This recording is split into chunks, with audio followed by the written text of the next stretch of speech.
Chapter 43-35. Boys.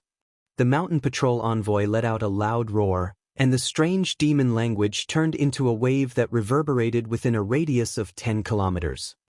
Hurry up and focus. Once we kill these humans, I'll let you have a taste of fresh human blood. Fuck, after tasting the blood essence of a few humans, I'm dying for it. At this moment, from the distant hills, and even from the nearby forest, there were more than a few hundred eagles and bats flying out. There were probably more than 1,000 of them. When these eagles and bats heard the mountain patrol envoy's command, they all responded in unison. Bursts of explosive sounds resembled the sound of war drums as they charged in the direction where Shui Mingzi and the others had disappeared. The strangest thing was that their bodies were surrounded by waves of energy that blocked the divine sense of the humans. If it weren't for the fact that they couldn't see them with their naked eyes, they wouldn't have been able to see them at all. How could Shui Mingzi and the others know that they had encountered a difficult problem? Each of them activated their bodies and calmly looked down at the gathering moth beasts that were frantically trying to attack them. A sense of pride involuntarily rose from the bottom of their hearts. Apart from Shui Mingzi, all the cultivators felt that their previous cautiousness was laughable. Of course, Shui Mingzi didn't place these gathering moth beasts in his eyes. He only released his divine sense and looked forward to avoid attracting even more powerful demons. Just as Xianxia and the others passed through the center of the gathering moth beasts, a series of hysterical roars rang out from within the gathering moth beasts. The 100 or so gathering moth beasts closest to Xianxia and the others suddenly leaped out from the gathering moth beasts and leaped high into the air. Pang ping ping. A series of explosions rang out at the same time, and the 100 or so gathering moth beasts turned into a bloody mist almost at the same time. Su Tingzi was slightly stunned.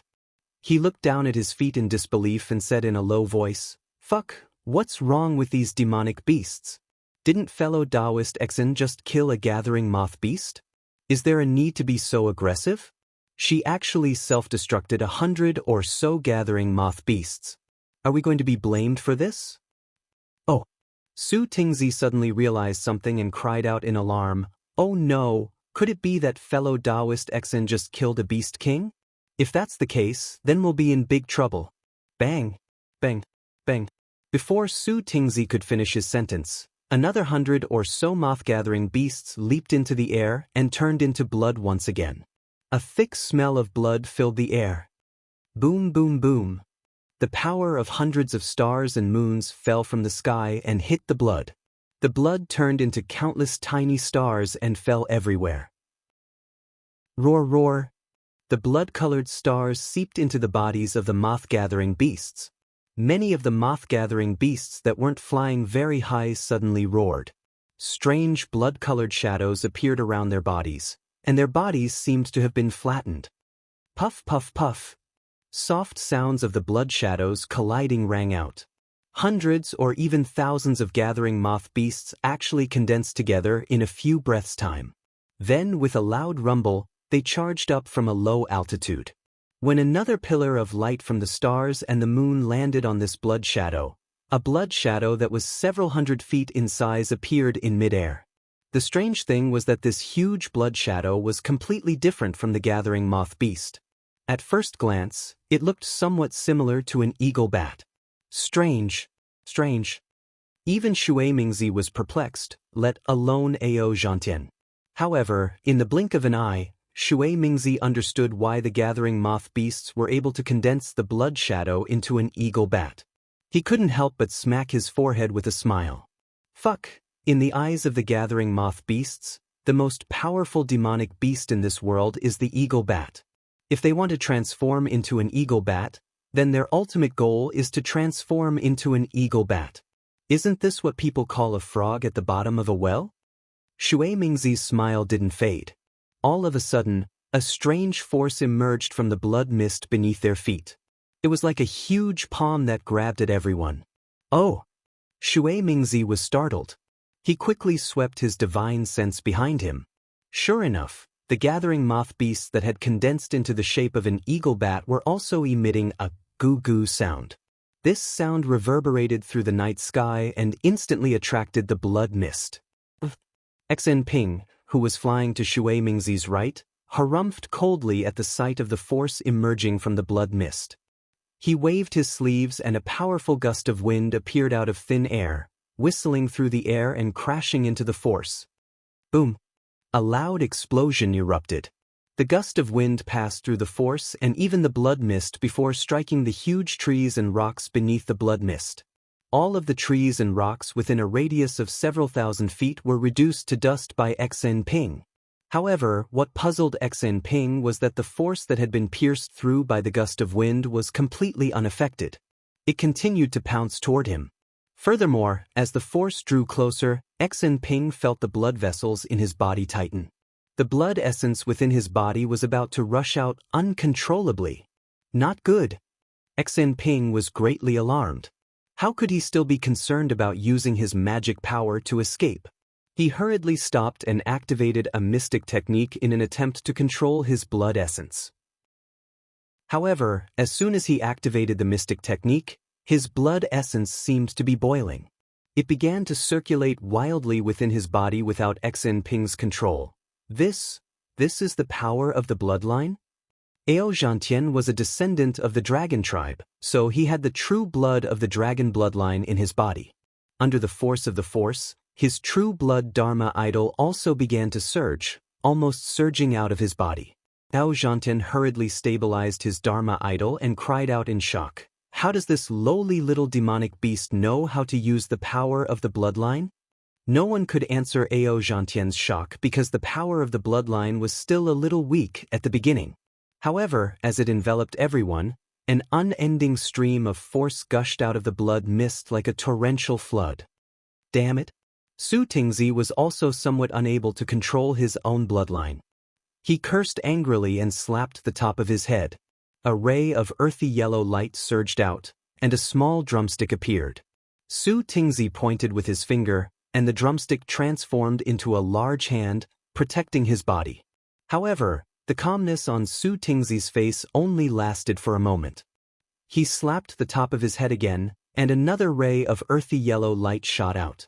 As Su Tingzi formed a hand seal, the hand of a nascent soul fell from the sky and sealed the surroundings. Phew! Su Tingzi let out a long sigh when he sensed that the power of the bloodline had weakened. Then he activated his magic power again without hesitation. Unexpectedly, Su Tingzi's body indeed flew out after activating his magic power. However, the power of the bloodline had increased by several times. Even a nascent soul cultivator like Su Tingzi's body was covered in blood spots. If he continued to move recklessly, his blood essence would seep out. Su Tingzi was dumbfounded. He hurriedly suppressed his body, not daring to activate too much of his true essence. He looked at the other 4 cultivators besides Su Tingzi. They were also in an awkward position, unable to advance or retreat. Gao Fei. Su Tingzi's thoughts raced, and he couldn't help but look up at the sky. However, this thought was forcefully suppressed by Su Tingzi. Shui Mingzi had said very clearly that in the Thousand Beasts Sacred Realm, very few demon cultivators would fly high in the sky unless they had great abilities.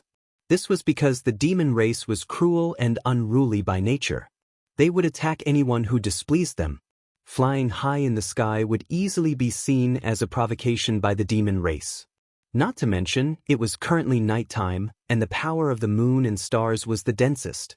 Countless demon cultivators were absorbing the moonlight to cultivate. Flying high in the sky was no different from seeking death. Gao Fei, hurry up and break free from the bloodline's control.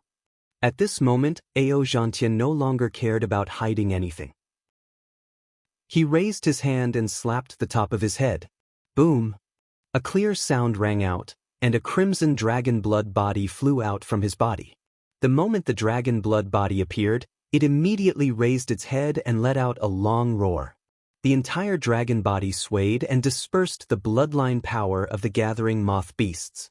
Su Tingzi and the others didn't dare to fly too high, but after hearing Ao Zhantian's words and witnessing the dragon blood spell body shatter the bloodline power, they didn't hesitate any longer and hurriedly rushed into the starry sky.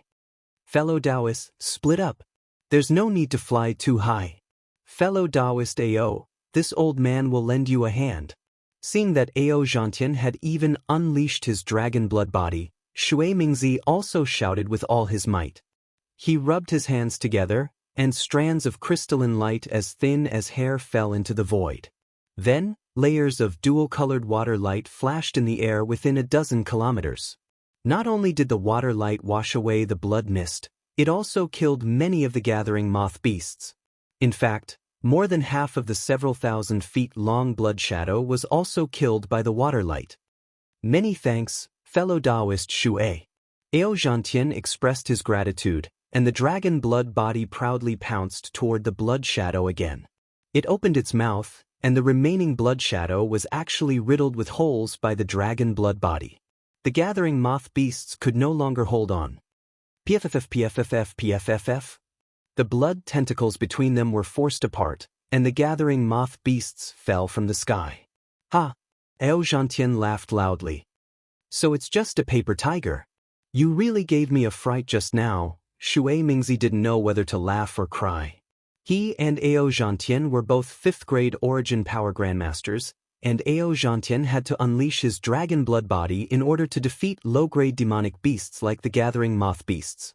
If word of this got out, people would laugh until their teeth fell out. However, what else could Shui Mingzi say?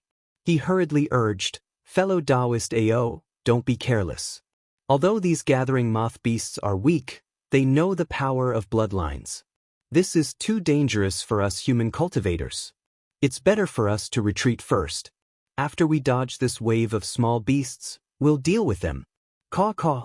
At this moment, a hoarse, owl-like voice came from the sky above Shui Mingzi's head.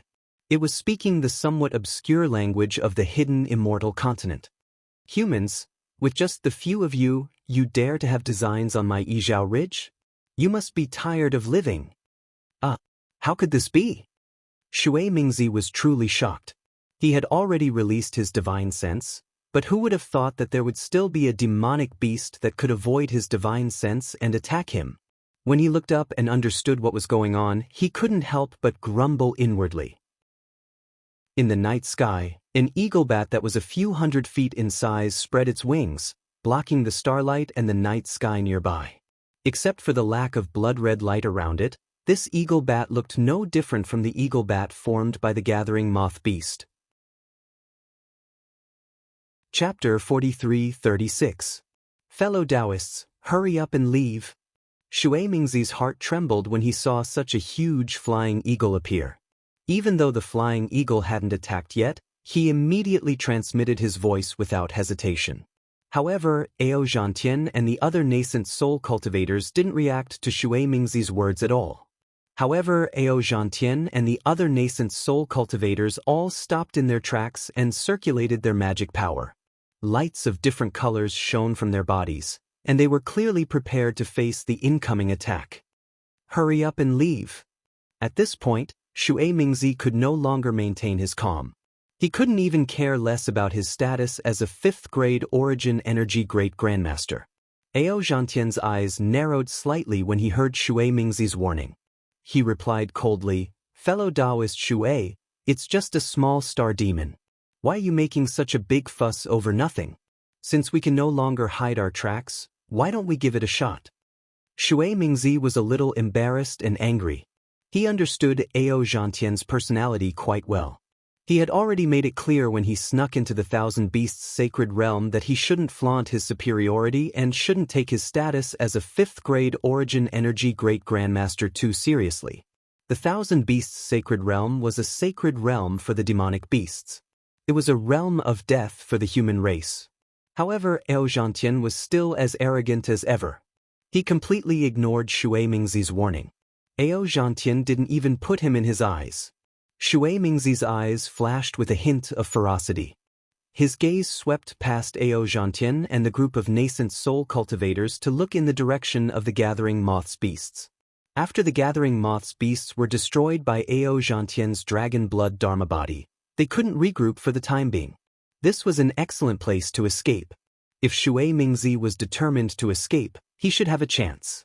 However, when he looked at the chance of survival that was within his grasp, he clenched his teeth and suppressed his anger. He swallowed his pride and said, Fellow Daoist AO, it's not that I'm trying to suppress the demon clan's arrogance, nor is it that I'm trying to suppress the morale of the human clan. This is the Thousand Beasts sacred realm, not the Western Paradise or the hidden immortal continent. The humans of the demonic beasts are worse than dogs. What's the use of saying so much? Without waiting for Shui Mingzi to finish his sentence, Ao Zhantian opened his mouth and spat out a mouthful of true qi. A dark golden scythe flew out of his mouth. As soon as the scythe landed in the air, a bone-chilling cold light shone from it. Even the stars nearby were attracted to it. Shui Mingzi was shocked.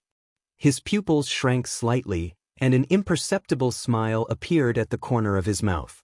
He then cried out, "So that's how it is."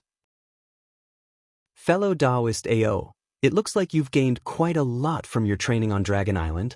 You must have relied on this dragon artifact to reach the out-of-body realm, right? Hee hee. A smug smile appeared on Ao Zhantian's face as he replied, "I'm not as lucky as fellow Daoist water to be able to reach the out-of-body stage as soon as I arrive in the Thousand Demons sacred realm. I only managed to get a sliver of a chance when I was on the Dragon Island." All right. Shui Mingzi didn't care about the arrogance in Ao Zhantian's voice. He waved his hand and took out his horsetail whisk. "Since that's the case, let's join forces and fight this demon from the Thousand Demons sacred realm." As he spoke, Shui Mingzi turned to Xen Ping, Su Tingzi, and the others. "You don't have to stay here for long. Hurry up and find a suitable direction to break out of this encirclement." As he spoke, the moth-gathering beasts had already gathered again. More blood mist began to condense. At the same time, thousands of eagles and bats swarmed over from all directions, trying to surround the human cultivators. Xen Ping and the other nascent soul cultivators felt the same way as Ao Zhantian. They were all extremely sullen. Now that they heard Shui Mingzi's instructions, they all activated their magic treasures and charged in different directions. Wherever the light went, not only was the night sky illuminated, even the stench of blood was washed away. The human cultivators moved, and the moth-gathering beasts also began to attack. At a low altitude, a blood mist that was several times larger than before began to boil. It chased after Su Tingzi and the others like a bloody sea. This blood mist was very strange. It appeared out of thin air and rose high into the sky. It chased after Su Tingzi and the others closely. Its speed wasn't any slower than the flying speed of these nascent soul cultivators. It was as if these nascent soul cultivators had a suction force that could surpass the distance between them. Su Tingzi was the first to notice this strange phenomenon. He couldn't help but suck in a breath of cold air. He hurriedly sensed the bloodline in his body. Sure enough, although the bloodline in his body wasn't gushing out, there was still a strange vibration that was faintly discernible. Following this vibration, the moth-gathering beast's blood mist also rapidly chased after them. Holy shit! Su Tingzi immediately understood. He almost groaned. I understand now. The moth-gathering beasts are moths that fly into the fire. This fire is the bloodline of the human race. Fire can kill moths, but if there are too many moths, the one that will be killed is the fire. Fellow Daoists, these moth-gathering beasts are too strange. We don't need to hold back. Su Tingzi looked around. The nascent soul cultivators closest to him seemed to have also noticed this. He quickly sent a voice transmission. Fortunately, they were already far away from the moth-gathering beasts. Su Tingzi's voice transmission could be heard by the other cultivators. Pahong also anxiously said, "Fellow Daoist Su Tingzi, there's no need to say any more. Let's use our spells and escape as far as possible." As he spoke, the blood mist had already arrived. Some moth-gathering beasts had hidden in the blood mist. These moth-gathering beasts were clearly much more powerful than the ones from before. They activated the blood mist and formed hundreds of strange tentacles that grabbed at Su Tingzi and the others. Damn it! When the tentacles appeared, the blood in Su Tingzi and the others' bodies immediately showed signs of boiling. Su Tingzi cursed angrily and raised his hand to slap. Pung! An earthy yellow pillar of light shot out from the top of his head and condensed into a nascent soul hand that slapped at the tentacles. Su Tingzi activated his spells. Xen Ping and the others didn't dare to be careless and used their nascent soul hands. Wherever the nascent soul hands landed, the space within 100 feet was sealed. The speed of the blood tentacles also decreased. Boom, boom. Dozens of explosions rang out as the nascent soul's hand collided with the blood-colored tentacle. Strangely enough, even though the blood-colored tentacle was slowed down and a large part of it was crushed by the nascent soul's hand, the remaining blood mist still managed to break through the nascent soul's restraint and grabbed at Su Tingzi and the others. What surprised Su Tingzi the most was that the remaining blood tentacles were even more powerful. Su Tingzi could already feel his blood seeping out of his body. No wonder Senior Shui Mingzi repeatedly warned me. Su Tingzi felt a hint of regret. The Thousand Demons' sacred realm is not a place where human cultivators can come. Pooh! Su Tingzi opened his mouth and spat out a mouthful of blood essence. The blood essence should have landed on the magic treasure, but due to the blood mist attraction, a small portion of the blood essence floated in the air. Wang! After the small drumstick received the blood essence, it immediately emitted an intense earthy yellow light. The blood within the earthy yellow was also very eye-catching. Quick! Su Tingzi formed a hand seal and chanted a mantra. A 3-inch nascent soul wearing spirit armor appeared above his head. The moment the nascent soul appeared, it rubbed its small hands. A small drumstick flew out of its hands and turned into a bolt of lightning that landed on the small drumstick. Wang! The small drumstick let out a rumbling sound again and expanded to several feet in size, protecting Su Tingzi and his nascent soul. Kill! The nascent soul opened its mouth and let out a soft roar. A yellow crystal light landed on the drumstick, and the nascent soul waved its 2 small hands in the air. Woo! The drumstick that was several feet in size swept through the air and let out a deafening rumble. Under the drumstick, an area of several kilometers was swept clean by the earthy yellow light. Su Tingzi felt his body relax, as if the large hand that had attracted him had suddenly disappeared. Su Tingzi was overjoyed and turned into a rainbow as he charged toward the end of the light.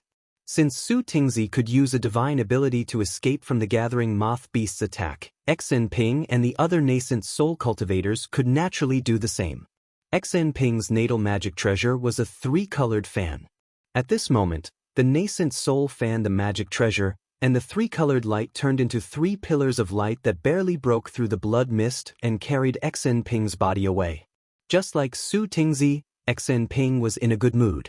His nascent soul couldn't help but sneak a glance in another direction. At this moment, Shui Mingzi and Ao Zhantian were already fighting with the Eagle Bat Mountain Lord in the distance.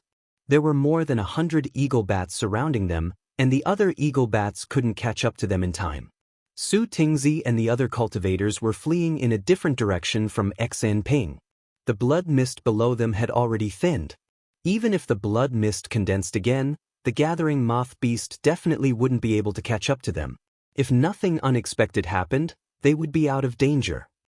Damn it! Xen Ping's nascent soul withdrew his gaze. He circulated his true essence while thinking to himself, after escaping from here, I'll use this as an excuse to leave this place and quickly return to the hidden immortal continent. Although Shui Mingzi's plan is good, my life is more important. However, just as Xen Ping relaxed his mind, the blood mist below everyone's feet changed again. Woo woo! The blood mist that had been broken through by the crowd suddenly boiled again. At the bottom of the blood mist, a dozen gathering moth beasts that were several times larger than the normal gathering moth beasts flew out of nowhere. These gathering moth beasts landed in the blood mist and opened their mouths to roar. The gathering moth beasts within a few kilometers also let out wails of anguish. Pang ping ping! Just as the wails of anguish faded, several hundred gathering moth beasts exploded, and a thick blood mist surged out again. Unlike before, when the blood mist appeared, the dozen or so gathering moth beasts immediately emitted a blood-red demonic aura. When this demonic aura entered the blood mist, the entire blood mist instantly transformed into a tentacle that was over 1,000 feet long. What made Xen Ping pale with fright was that the dozen or so gathering moth beasts didn't care about the other cultivators that were escaping. They only glanced coldly at him, and the tentacle streaked across the sky, chasing closely after him.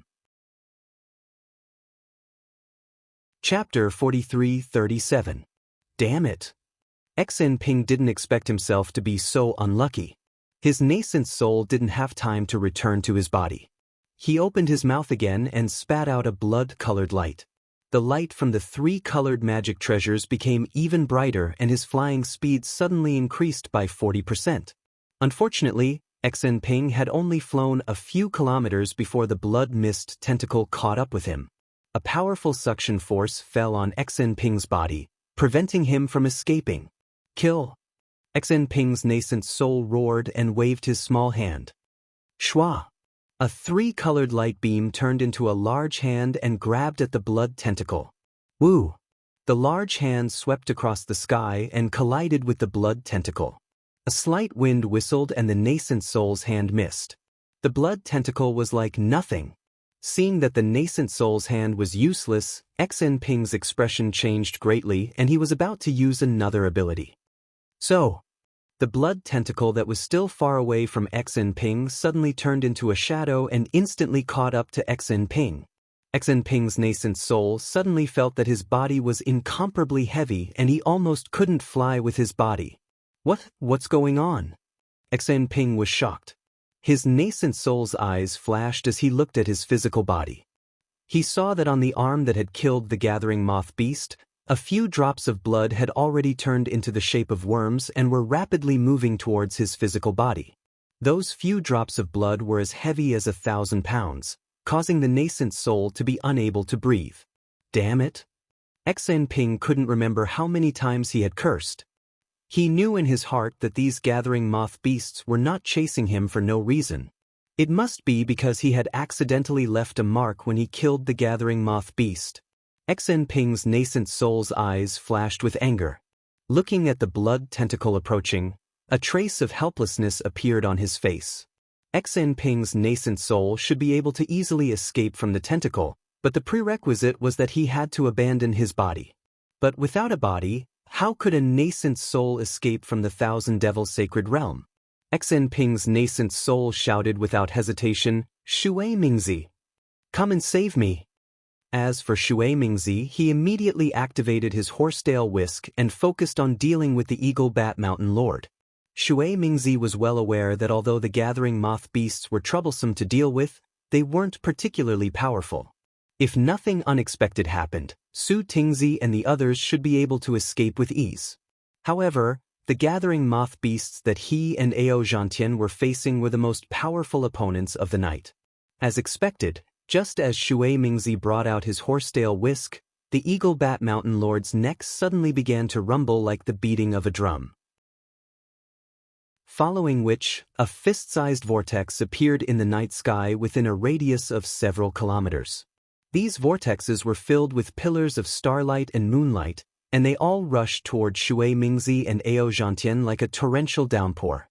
Not only that, the sound of the drums was actually a real order to attack.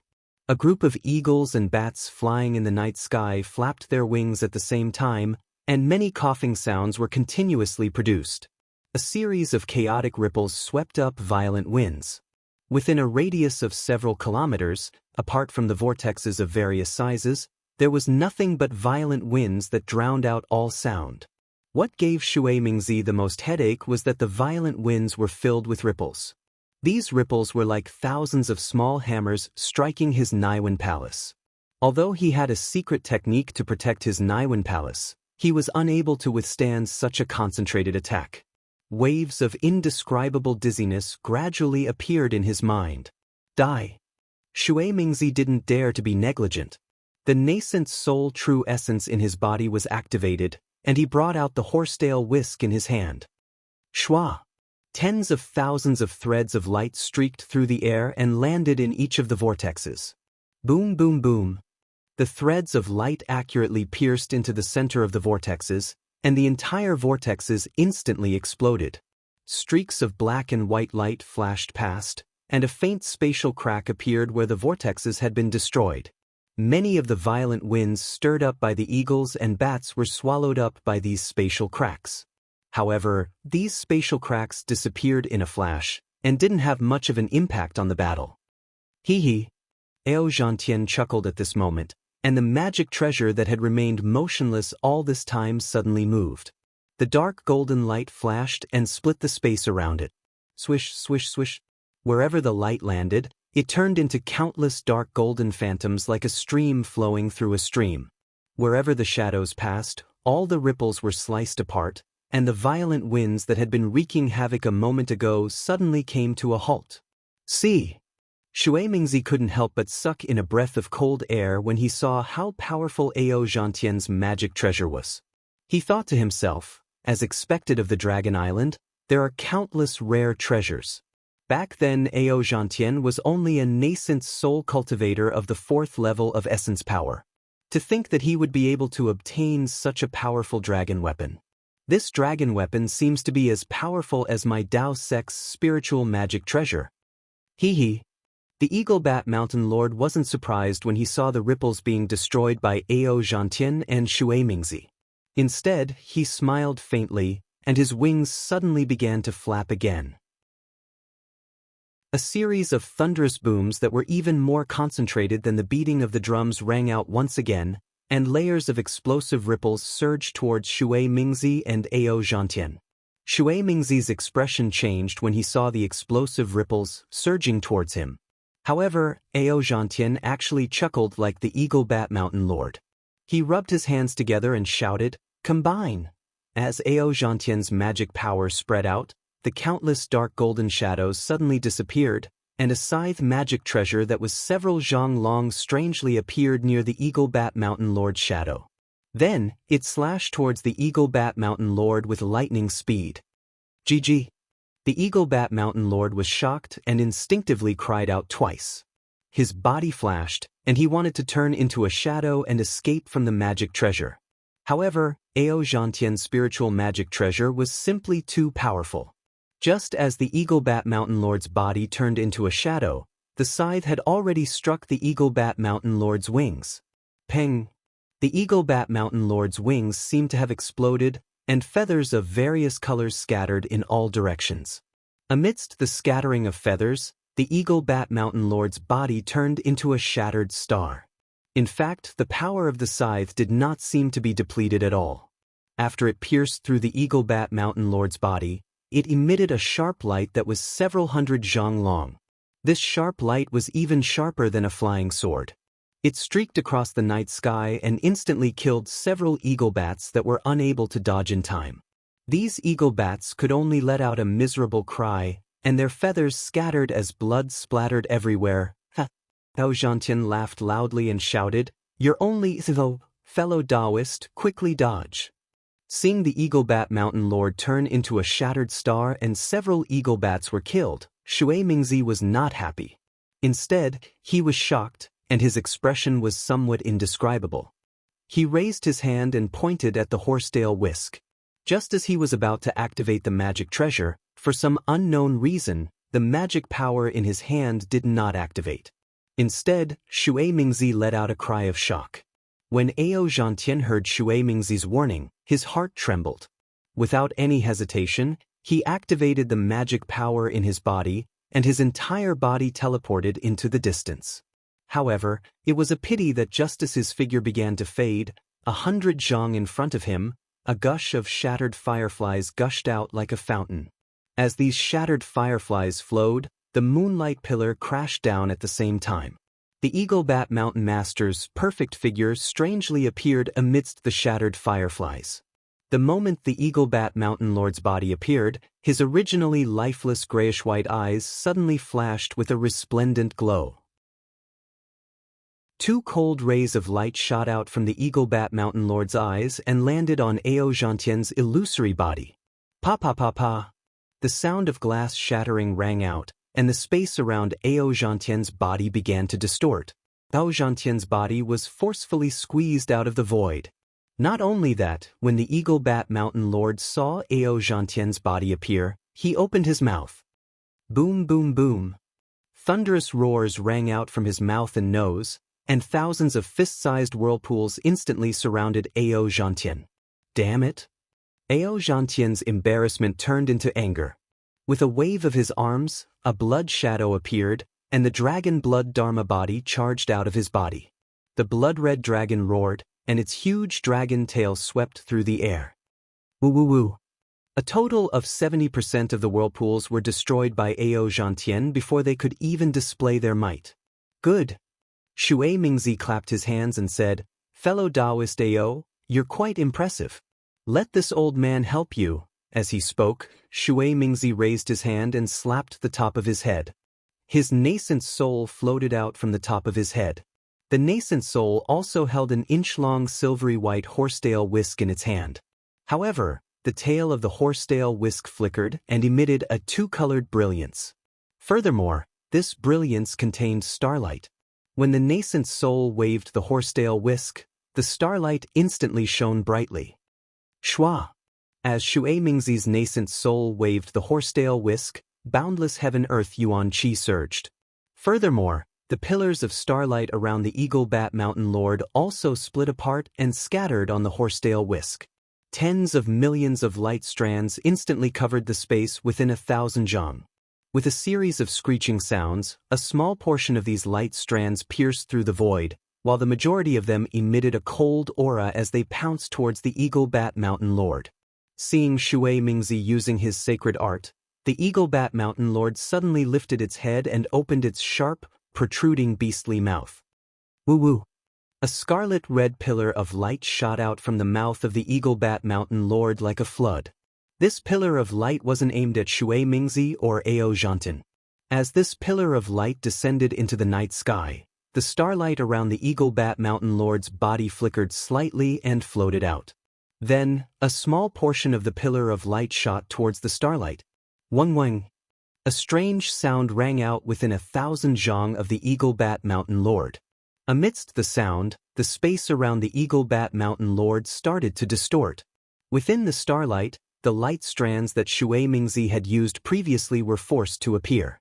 At this moment, the light strands were already distorted by the spatial pressure and were unable to pose much of a threat to the Eagle Bat Mountain Lord. Not only that, when the Eagle Bat Mountain Lord shot out a large portion of the pillar of light into the night sky, the entire night sky was also distorted. Even the thousands of eagle bats that were surrounding the Eagle Bat Mountain Lord were affected by the pillar of light. At the same time, they let out a series of cough-cough sounds.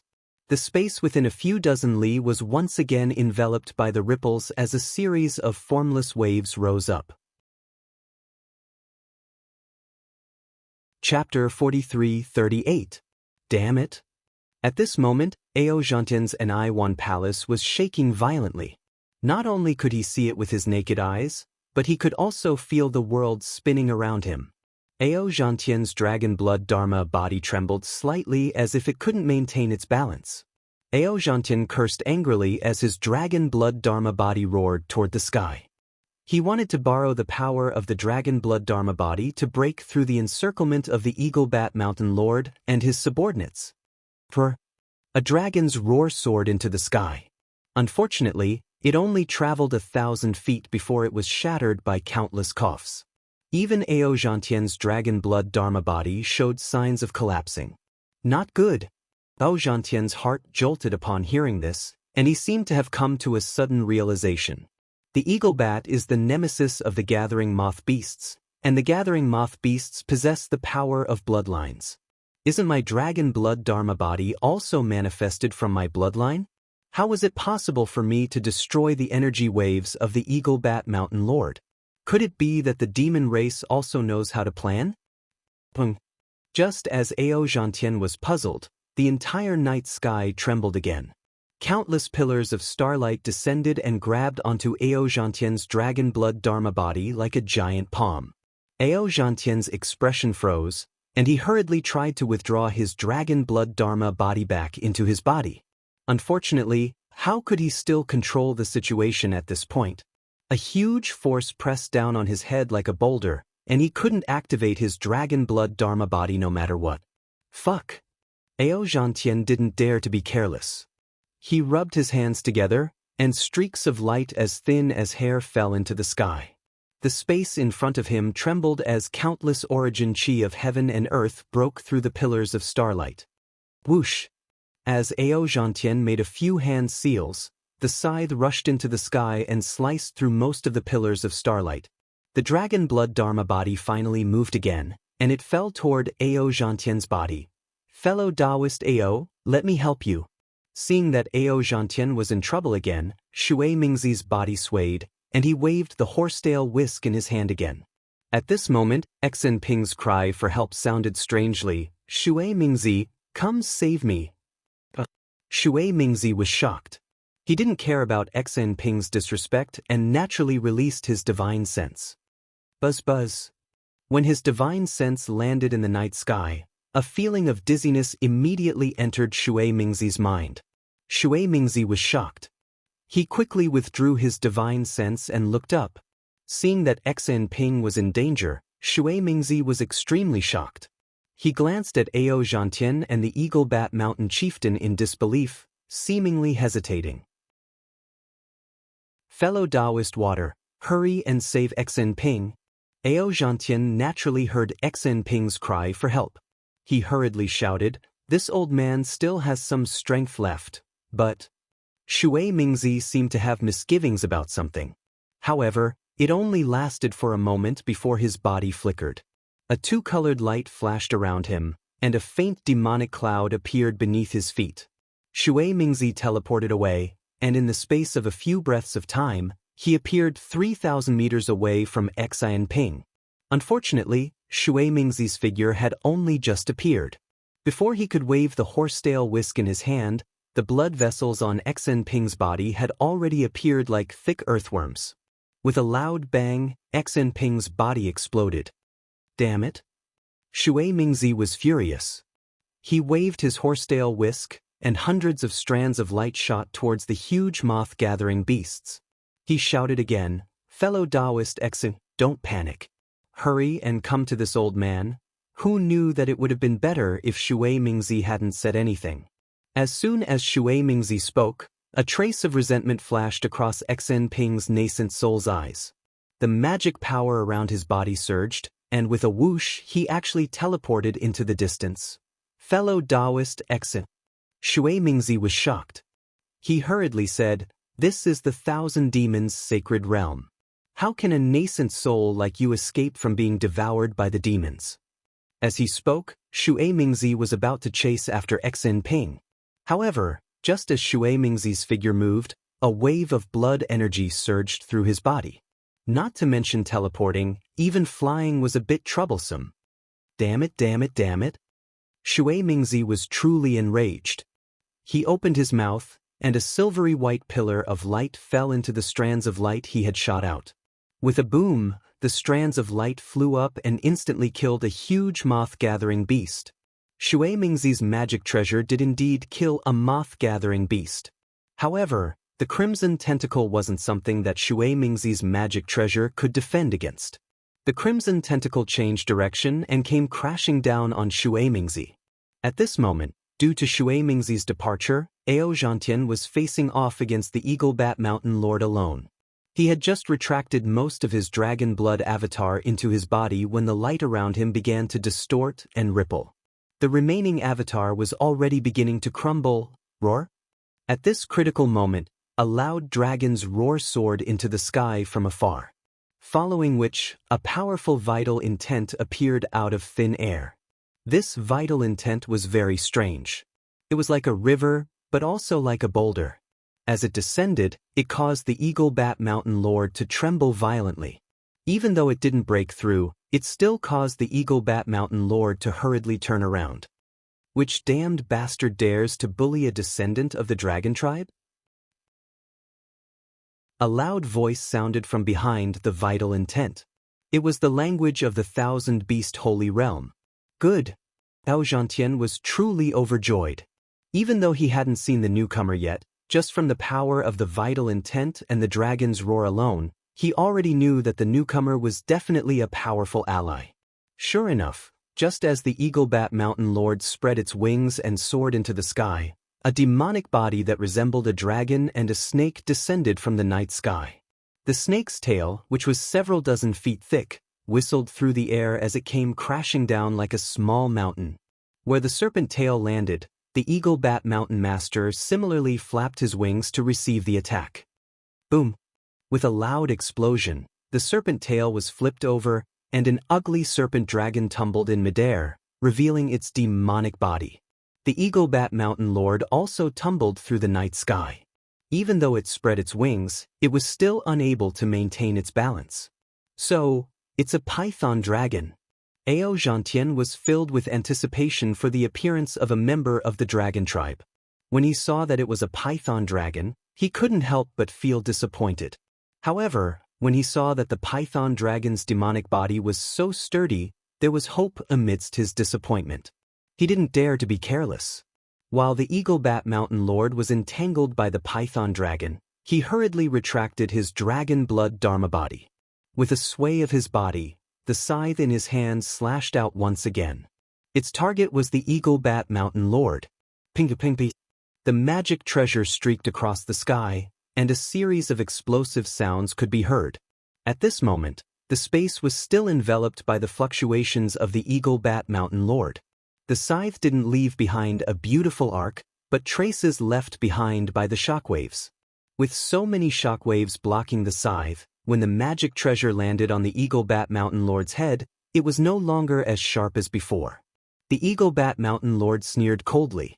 With a flap of its wings, the scythe was sent flying diagonally.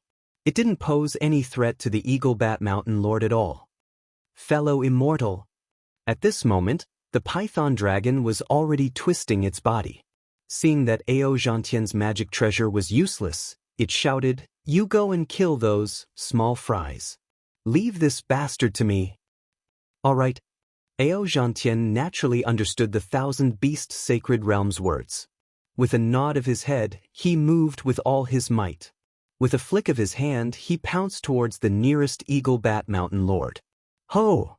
The python dragon watched Ao Zhantian leave, and a trace of a smile appeared in its eyes. With a loud roar, it opened its mouth and shot out a huge pillar of starlight towards the eagle bat mountain lord. Boom, boom, boom. Wherever the pillar of light passed, the shockwaves in the surrounding space were all destroyed. At the same time, the python dragon's tail slammed down again, and a mountain-like force enveloped the eagle bat mountain lord. Dong dong dong. The eagle bat mountain lord was greatly alarmed. His mouth and nose emitted a drumming sound, and waves of shockwaves broke through the air in an attempt to block the pillar of light. At the same time, his body also reflected the brilliance of the starlight as he flapped his wings to meet the python dragon's tail. Boom! With a loud bang, the python dragon's tail smashed into the eagle bat mountain lord's back. Facing the python dragon's sturdy demonic body, the eagle bat mountain lord was unable to resist at all. His 100-zhang-tall demonic body floated down like an autumn leaf, and his feathers were sent flying in all directions. Ah! The python dragon laughed loudly. You're just a bat. How dare you be so arrogant in front of my dragon tribe? Just as the python dragon was laughing maniacally, the eagle bat mountain master, who seemed to have no strength to resist, suddenly spread his wings. His entire body transformed into a strange black shadow, and with lightning speed, he fled towards the dark night at a low altitude. Damn it, you still want to escape in front of me? The python dragon was unwilling to let it go. After a moment of shock, demonic clouds flashed around its body, and it chased after the black shadow. It was also at this moment that Shui Mingzi's voice rang out from afar. Fellow immortal, oh?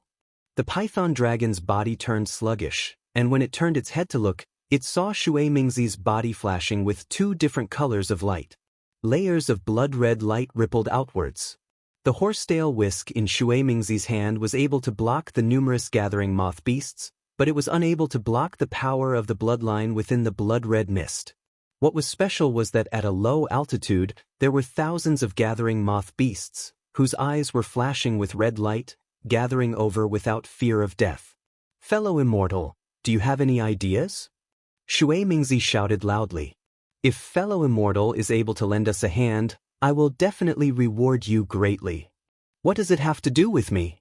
The python dragon's words almost caused Shui Mingzi to roll his eyes in anger. You're not even a descendant of the dragon tribe.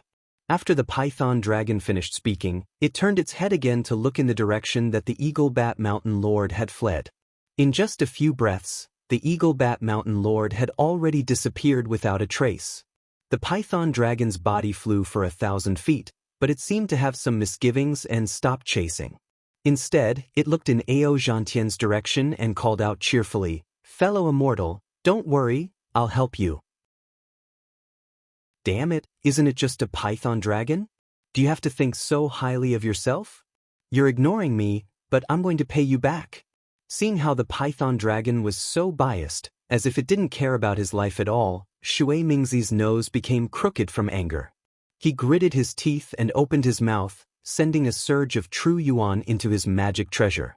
Thousands of starlight appeared once again, but this time, the starlight didn't attack the gathering moth beasts. Instead, it landed on Shui Mingzi's body. Following which, Shui Mingzi's body flickered, and his body gradually blurred as he charged into the blood-red mist, flying in the direction of the python dragon. Chapter 43-39. Ao Zhantian's scythe was a powerful magic treasure to begin with, and he had the upper hand against the normal eagle bats. While the python dragon and the eagle bat were clashing, Ao Zhantian had already killed several eagle bats. When he saw the python dragon flying toward him, he was even more elated.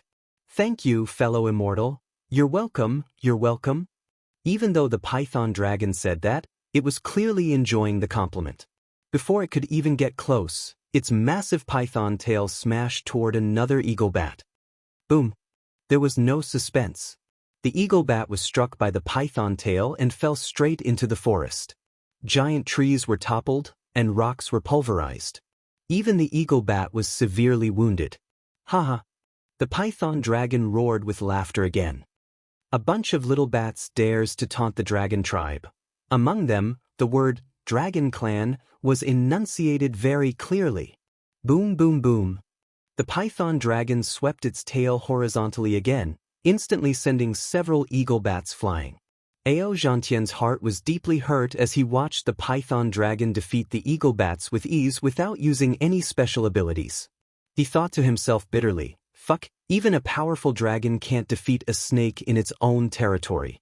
I'm also a 5th grade essence force cultivator, and this python dragon strength is similar to I's.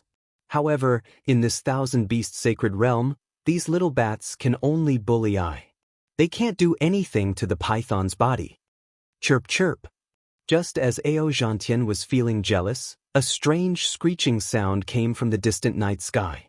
Cough cough.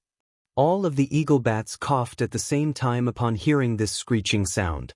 The entire night sky was once again disrupted by the fluctuations. Ao Zhantian felt another wave of dizziness coming toward him. He hurriedly put away his magic treasure and prepared to defend himself with his magic power. "What are you doing? Trying to escape?" What made Ao Zhantian even more depressed was that the python dragon didn't seem to fear the fluctuations of the eagle bats at all. It waved its tail again, and several eagle bats that were trying to escape fell into the forest. Comparisons are odious. Ao Zhantian sighed in exasperation. "Oh, right, this guy isn't human, he's a demon. Why should I compete with him? Fellow Daoist Ao, hurry up and help me." Ao Zhantian sighed. Shui Mingzi was already flying closer, and he called out loudly. Of course, Ao Zhantian was also completely helpless against the power of the gathering moth beast's bloodline. When he heard Shui Mingzi's request for help, he naturally knew that Shui Mingzi was asking for help from that mysterious python dragon. Furthermore, he had clearly seen the python dragon's disdain for Shui Mingzi. Even though Ao Zhantian didn't know why this python dragon was so close to him, a descendant of the dragon tribe, he knew that as long as he asked, this python dragon would definitely help him. However, Ao Zhantian paused momentarily before speaking. "Fellow Daoist Water, seeing as all of our fellow Daoists have already escaped from danger, why should we continue to fight these gathering moth beasts? Let's meet up with Su Tingzi and the others first. Then, we'll search for Xen Ping's nascent soul." Before Shui Mingzi had a chance to reply, the python dragon turned around and extended its massive head over. It spoke in a flattering tone. "Fellow Daoist water, there's no need to rush. Isn't it just a few small things? Let me help you." Fellow Daoist water. Ao Zhantian was truly flattered by the python dragon's enthusiasm. He hurriedly wanted to say something, but the python dragon didn't give him a chance to do so. The python dragon raised its head slightly, and the pillar of starlight around its body shone brightly. Then, the python dragon charged toward the gathering moth beasts, and the blood mist in its wake. Roar, roar, roar. It roared 3 times in quick succession. Following the roar, a violent gale swept up, and the night sky within a radius of several dozen kilometers darkened. Not only was the blood mist completely swept away by the gale, but even the gathering moth beasts were swept up into the air. Countless huge trees were uprooted at low altitudes, and the howling of the gathering moth beasts reverberated throughout the forest. Ao Zhantian and Shui Mingzi were dumbstruck. The two of them looked on with incredulity. The gathering moth beasts that 2 out of Aperture Grandmasters and a dozen or so nascent Soul Grandmasters couldn't handle were chased away by the python dragon's 3 roars. Furthermore, the 2 human cultivators could clearly see that the python dragon was only at the 5th grade origin chi realm. What it relied on was merely its innate divine ability. That was all. Cough, cough. Ao Zhantian's mouth gaped open. Just as he was in shock, he suddenly caught a whiff of an indescribable stench. He hurriedly coughed a few times and held his breath. Only then did he discover that the stench was coming from the python dragon's mouth. Ao Zhantian hurriedly coughed a few more times to cover it up. Then he smiled and said, "Fellow Daoist water, let's leave this place first. Once we find a safe place." The python dragon didn't wait for Ao Zhantian to finish his sentence. "With me here, what's there to worry about?" That's true." Ao Zhantian was a little embarrassed. He raised his head and looked at Shui Mingzi. Shui Mingzi also nodded with interest. "Oh." Just as Ao Zhantian was about to speak again, the python dragon suddenly let out a cry of surprise. Demonic clouds surged around its body, and the pillars of light from the moon and stars fell again. The python dragon's body rapidly shrank. In just a short moment, a demonic beast about the size of an ordinary human appeared in front of Ao Zhantian and Shui Mingzi. The python dragon greeted Ao Zhantian and spoke in the human language of the hidden immortal continent. "My name is Aoe. How should I address you, fellow Daoist water?" "Oh, so it's fellow Daoist Ao." Ao Zhantian hurriedly replied respectfully. "I am Ao Zhantian." It really is fellow Daoist Ao." A smile appeared on the face of the python dragon called Aoe. "I knew that the weather would be good tonight. Coming out for a walk, I was sure to meet a benefactor. I wonder which dragon palace fellow Daoist Ao is the descendant of?" Seeing that Aoe was very unscrupulous and completely ignored him, Shui Mingzi felt helpless. Hearing Aoe's question, his heart couldn't help but tremble. Ao Zhantian was a little embarrassed. Seeing the smile on Aoe's face, he didn't dare to hide anything. "I am a human cultivator from the hidden immortal continent. Although I have the bloodline of the dragon tribe, but I have nothing to do with the dragon palace of the 4 seas." "What? You have nothing to do with the dragon palace of the 4 seas?" Aoe seemed to deflate. The smile on his face immediately disappeared. He looked Ao Zhantian up and down and said coldly, "Aren't you a descendant of the dragon tribe? How can you have nothing to do with the dragon palace of the 4 seas?" Ao Zhantian clearly didn't expect Aoe's expression to change so quickly.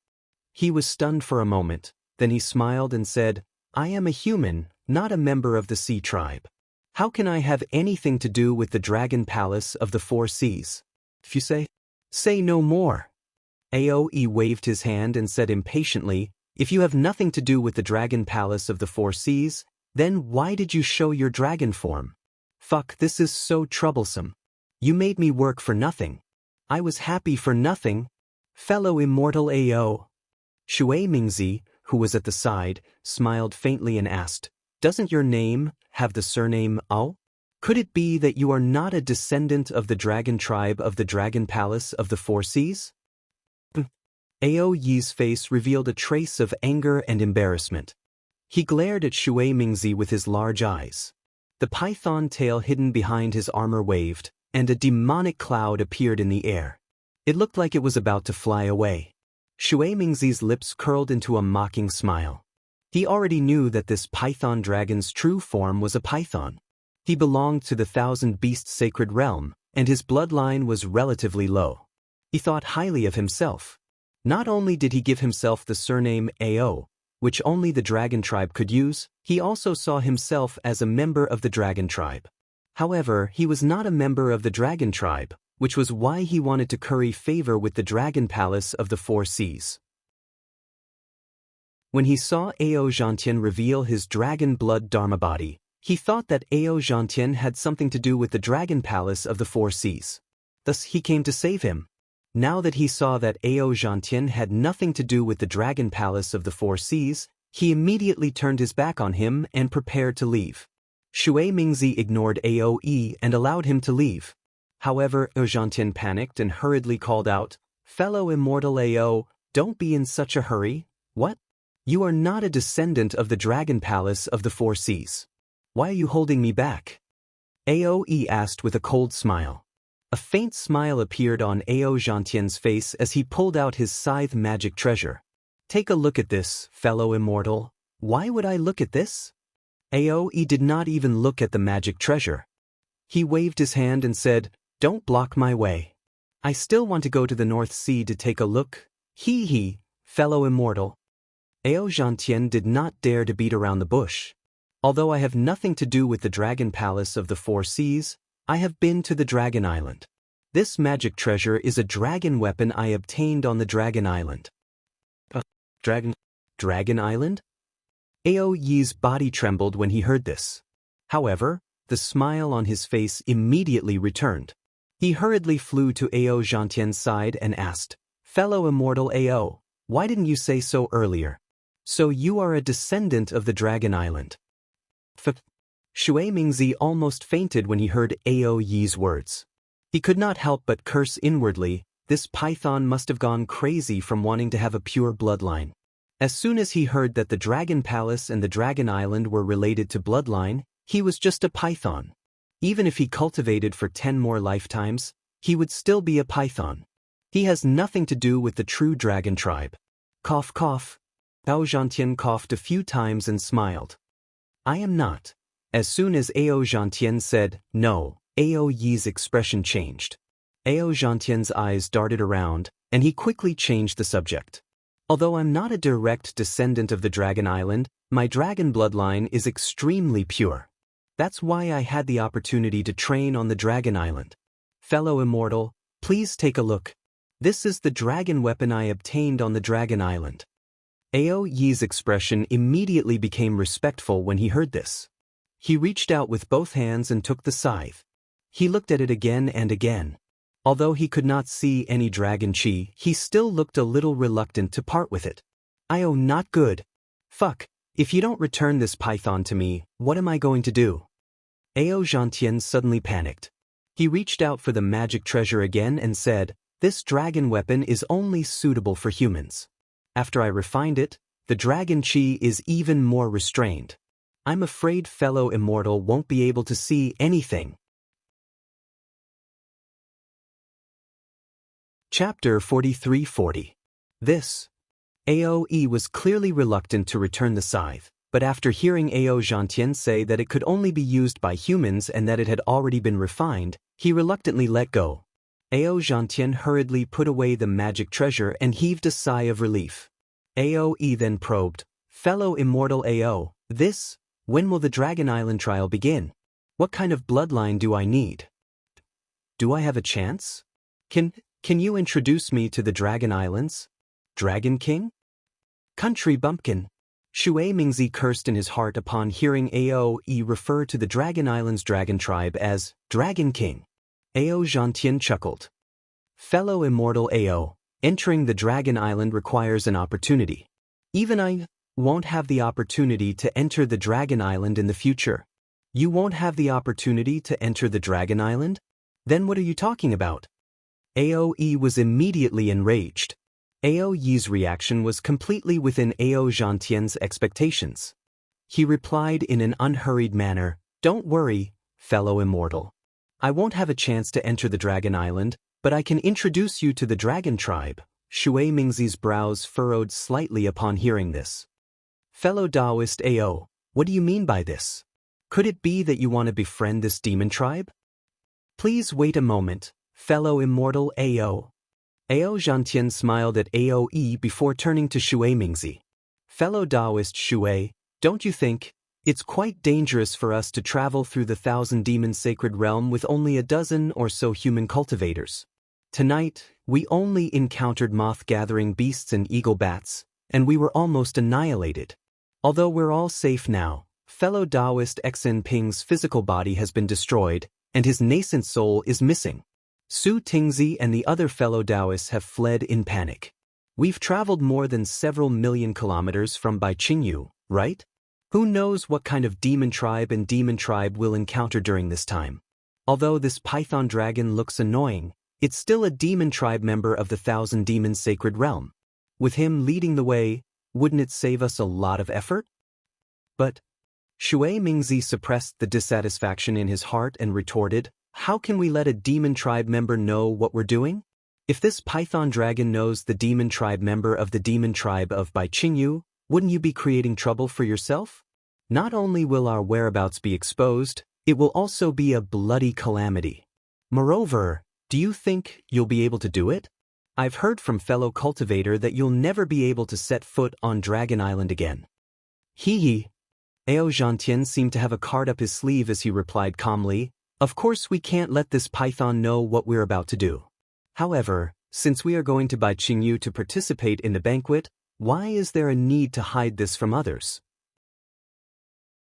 Baiqingyu's demon king possesses remarkable abilities. It's perfectly normal for us Daoist cultivators to seek his protection. Iman Demon Iman Immortal BBBAMS of AA of IMS Iman Demon Dragon Tribe members Dragon B Immortals Immortal IMS of the Immortal of Iman Dragon Immortal AO Iming Iman's Iman. This flood dragon's abilities are limited, but he's born with a python's body. His skin is thick and his flesh is hard to deal with." Ao Zhantian gave Shui Mingzi a sideways glance, then said with a meaningful smile on his face, "Fellow Daoist Shui, do you think it is impossible for me to introduce this boa dragon to the dragons of Dragon Island?" Shui Mingzi was surprised. "If you can't return to Dragon Island, then the dragon tribe won't leave Dragon Island without a special reason." At this point, Shui Mingzi was stunned as if he was struck by lightning. He looked at Shui Mingzi in disbelief and asked in surprise, "Fellow Daoist, are you saying that the dragon clan from Dragon Island will come to the Thousand Demons sacred realm?" Shui Mingzi was so shocked that he forgot to send a voice transmission. When Aoe heard this, his eyes lit up and he almost pulled on Ao Zhantian's robe. He hurriedly said, "Immortal friend Ao, when will the dragon tribe from the Dragon Island come to the Thousand Demons sacred realm? Where are they? Hurry up and introduce them to me." Ao Zhantian looked at Shui Mingzi with a wry smile and said to Aoe, "Don't worry, Immortal Ao. I'll discuss this with Immortal Aoe. Although I can't be sure if the dragon tribe will come to the Thousand Demons sacred realm, this is still an opportunity. It's better than going to the North Sea alone and searching for the Dragon Palace, right? Hurry up and discuss this." Aoe rubbed his hands together excitedly. Shui Mingzi looked at Aoe's expression with a bitter taste in his mouth. He knew that he couldn't stop this flood dragon from following him. If he had any objections, this flood dragon would definitely fight him. Shui Mingzi had no choice but to transmit his voice to Ao Zhantian, "Fellow Daoist Ao, I don't think the Dragon Island will be interested in the Thousand Beast Holy Realms Qing banquet. Even though Baiqingyu has invited the Thousand Beast Holy Realms Qing banquet, I don't think the Dragon Island will be interested in it. So, if you don't mind me asking, which dragon tribe member do you think will come to Baiqingyu?" Hee. Ao Zhantian looked in the direction of the North Sea and smiled mysteriously. The Dragon Island naturally won't be interested in the Thousand Demons sacred realm. However, if they find out that Xiaohua has been suppressed by Baiqingyu, Even if all the dragon tribe members don't come, their junior elder, Ao Xing, will still come. Junior elder? Ao Xing? Shui Mingzi was dumbstruck. Which dragon tribe member is he? He.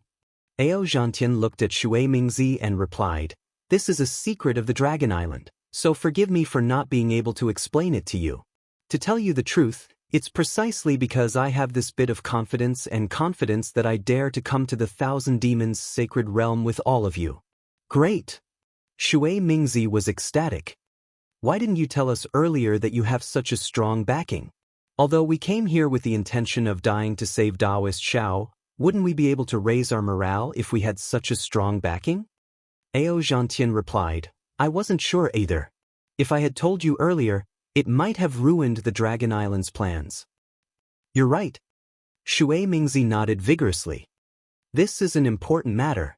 We definitely can't let Bai Qingyu know about it. Shui Mingzi looked at the excited Aoe with a remorseful expression.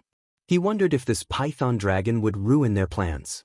Ao Zhantian, on the other hand, asked Aoe with a smile, "Fellow immortal Ao, do you know the Thousand Demons' sacred realms by Qingyu?" By Qingyu? Aoe was taken aback. Is that the Dragon Island's base in the Thousand Demons' sacred realm? Ao Zhantian was speechless. It seemed like Aoe's every sentence had something to do with the dragon tribe to flaunt his bloodline.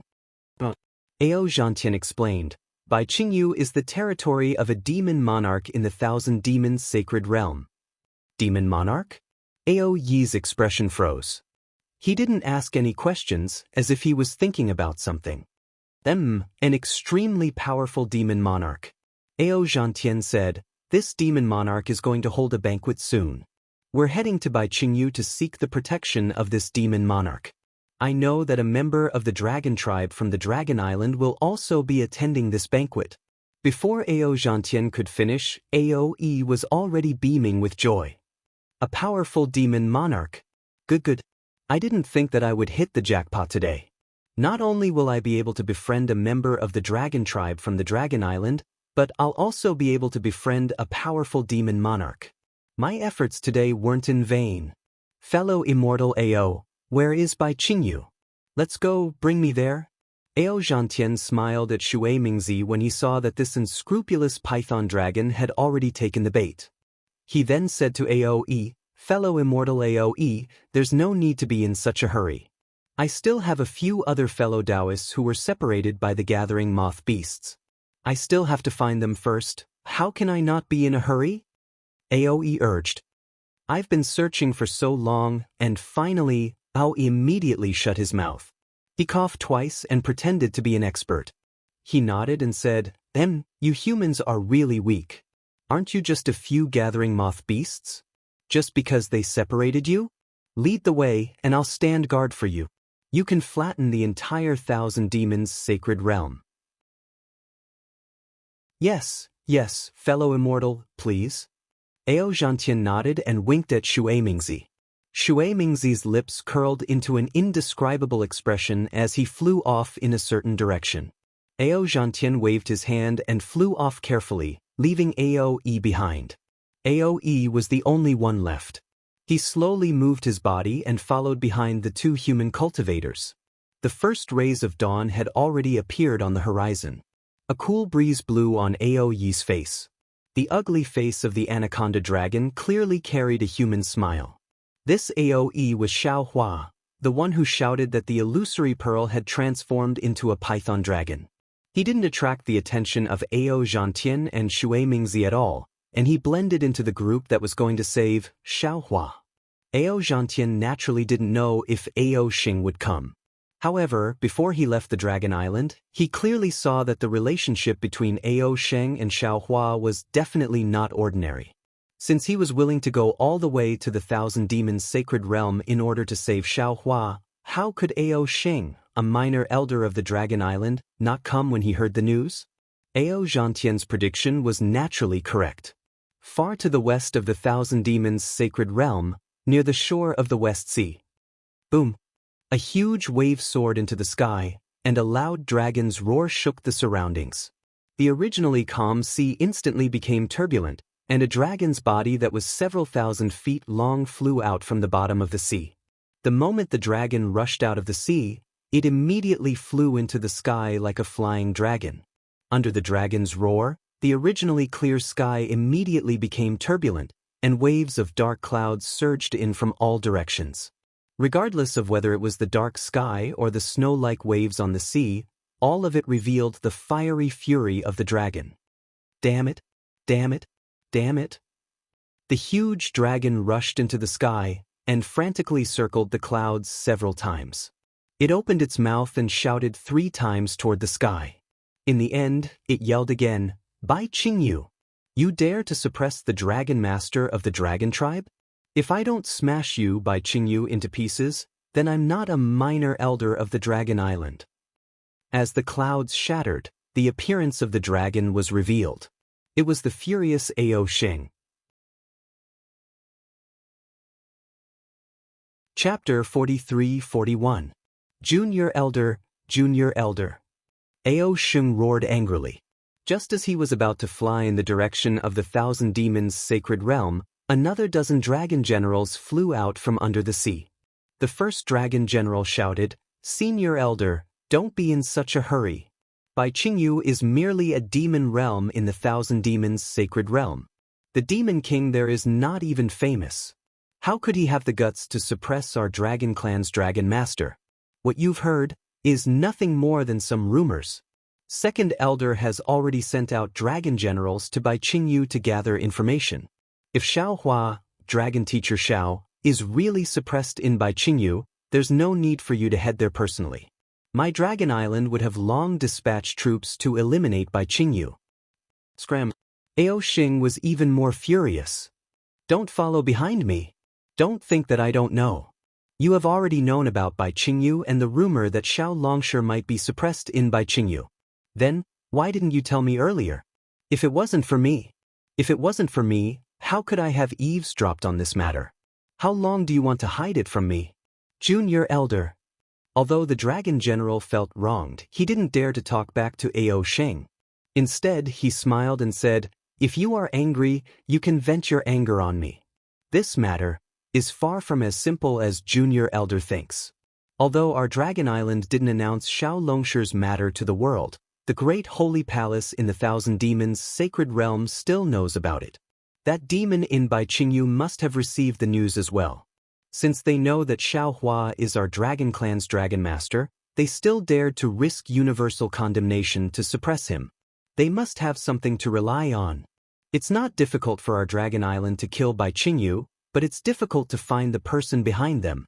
Moreover, Bai Qingyu is in the depths of the 1,000 Demons' sacred realm. Even if our dragon island dispatches troops, it will easily arouse the disgust of the great holy palace. It might even lead to a war. Oh, and the dragon palace of the 4 seas. Therefore, the opinions of the various elders are not unanimous. It's hard for us to issue the Dragon Island command." Ao Xing roared in midair. "Is there any use in saying this now? You just need to tell me, is Xiao Longshi suppressed in Bai Qingyu? Do you have any plans to save him?" The dragon general hesitated for a moment before shaking his head and saying, "This subordinate cannot be sure if dragon teacher Xiao is being suppressed in Bai Qingyu. Furthermore, without the order of the Dragon Hall's elder, I cannot go." Scram, scram, scram.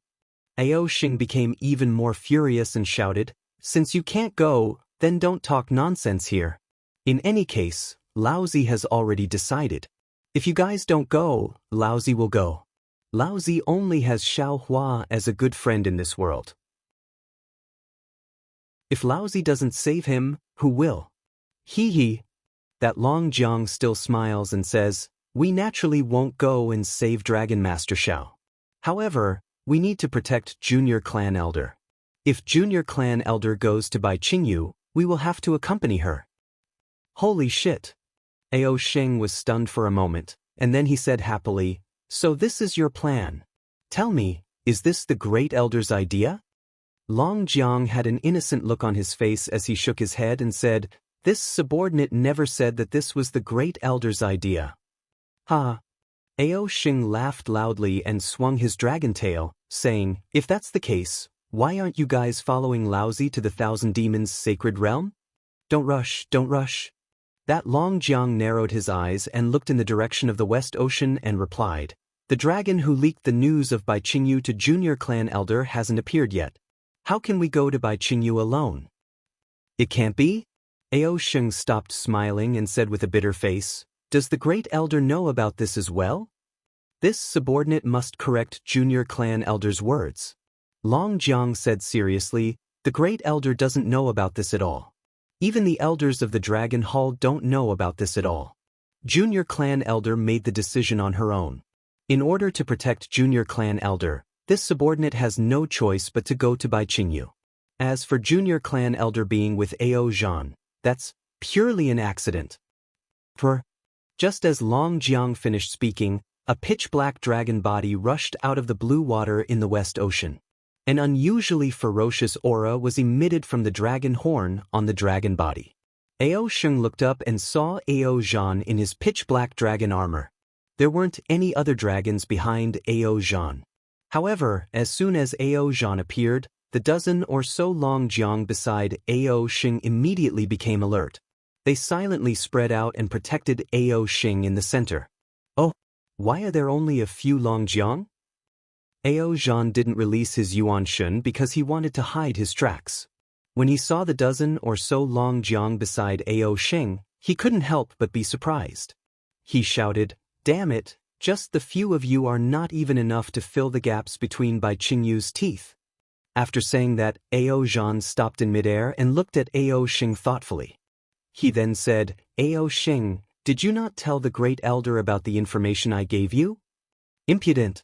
Without waiting for Ao Sheng to speak, the leading Long Jiang berated, this is our Dragon Island's Junior Clan Elder, Ao Zhan. How can you call him by his name?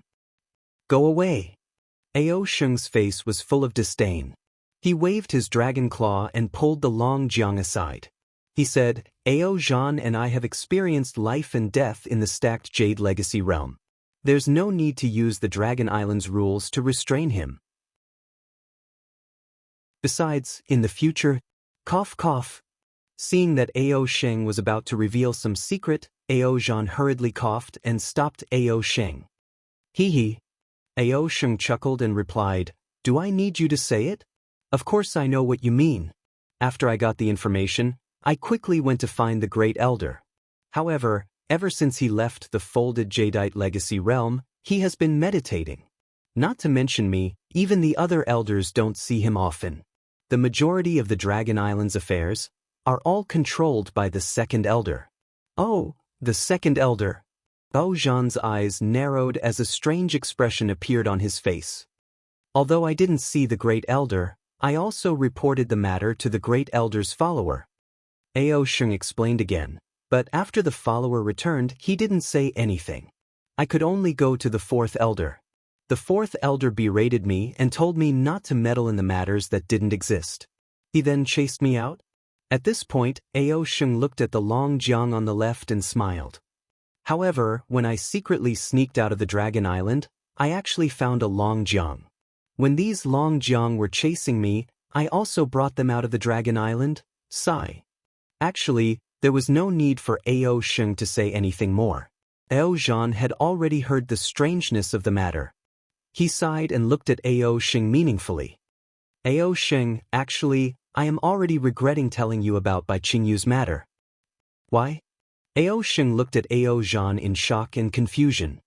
Because, Ao Zhan said word by word, I didn't expect that Ao Sheng, a small elder of the Dragon Island, would be willing to go through a mountain of swords and a sea of flames for the sake of a close friend. Damn it.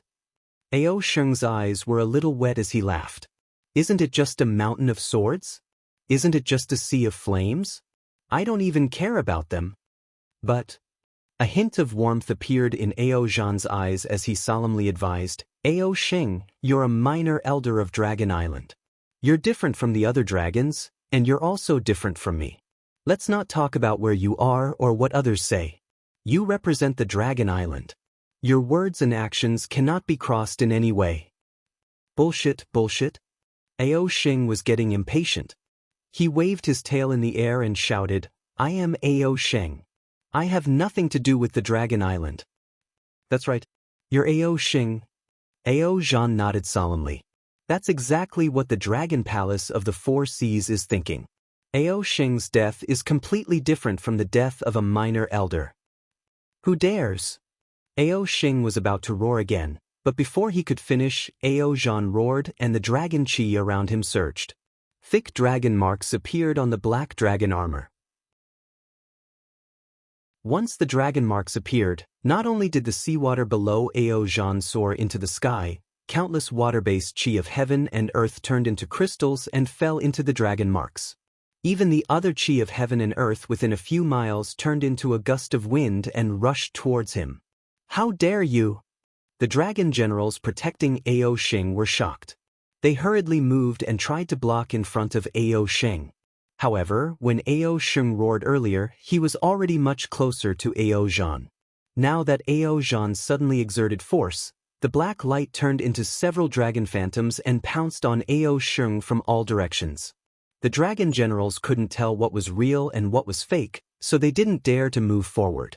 When they wanted to block Ao Xing behind them roared, "Get out of the way, woo woo." Behind the dragon generals, a golden light appeared. Within the light, streaks of dragon patterns covered the sky as they rushed towards the black dragon mark. Within the light, Ao Xing's dragon body was like a mountain as it rushed towards the black dragon mark with a sharp aura and dragon's might. Boom! Ao Xing flew out of the protection of the dragon generals and collided with Ao Zhan's dragon body. Waves of air surged into the sky. Not only did it tear a 1,000 feet deep trench in the sea, it even tore the clouds in the sky apart. Roar, roar, roar! Ao Xing and Ao Zhan's dragon bodies were tumbling in the sky. Within the light, the two dragons were roaring crazily. Damn it! After a while, Ao Xing stabilized his dragon body in the sky and shouted, "Ao Zhan, it's only been 200 years.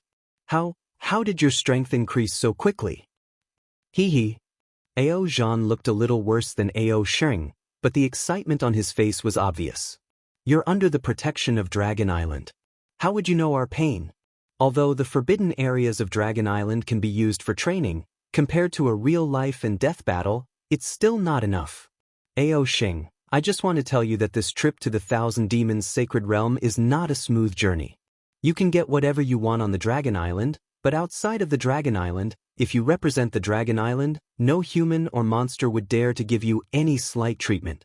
However, if you're not a little elder of Dragon Island, but just Ao Xing with your little strength, even I can compete with you, let alone other dragons.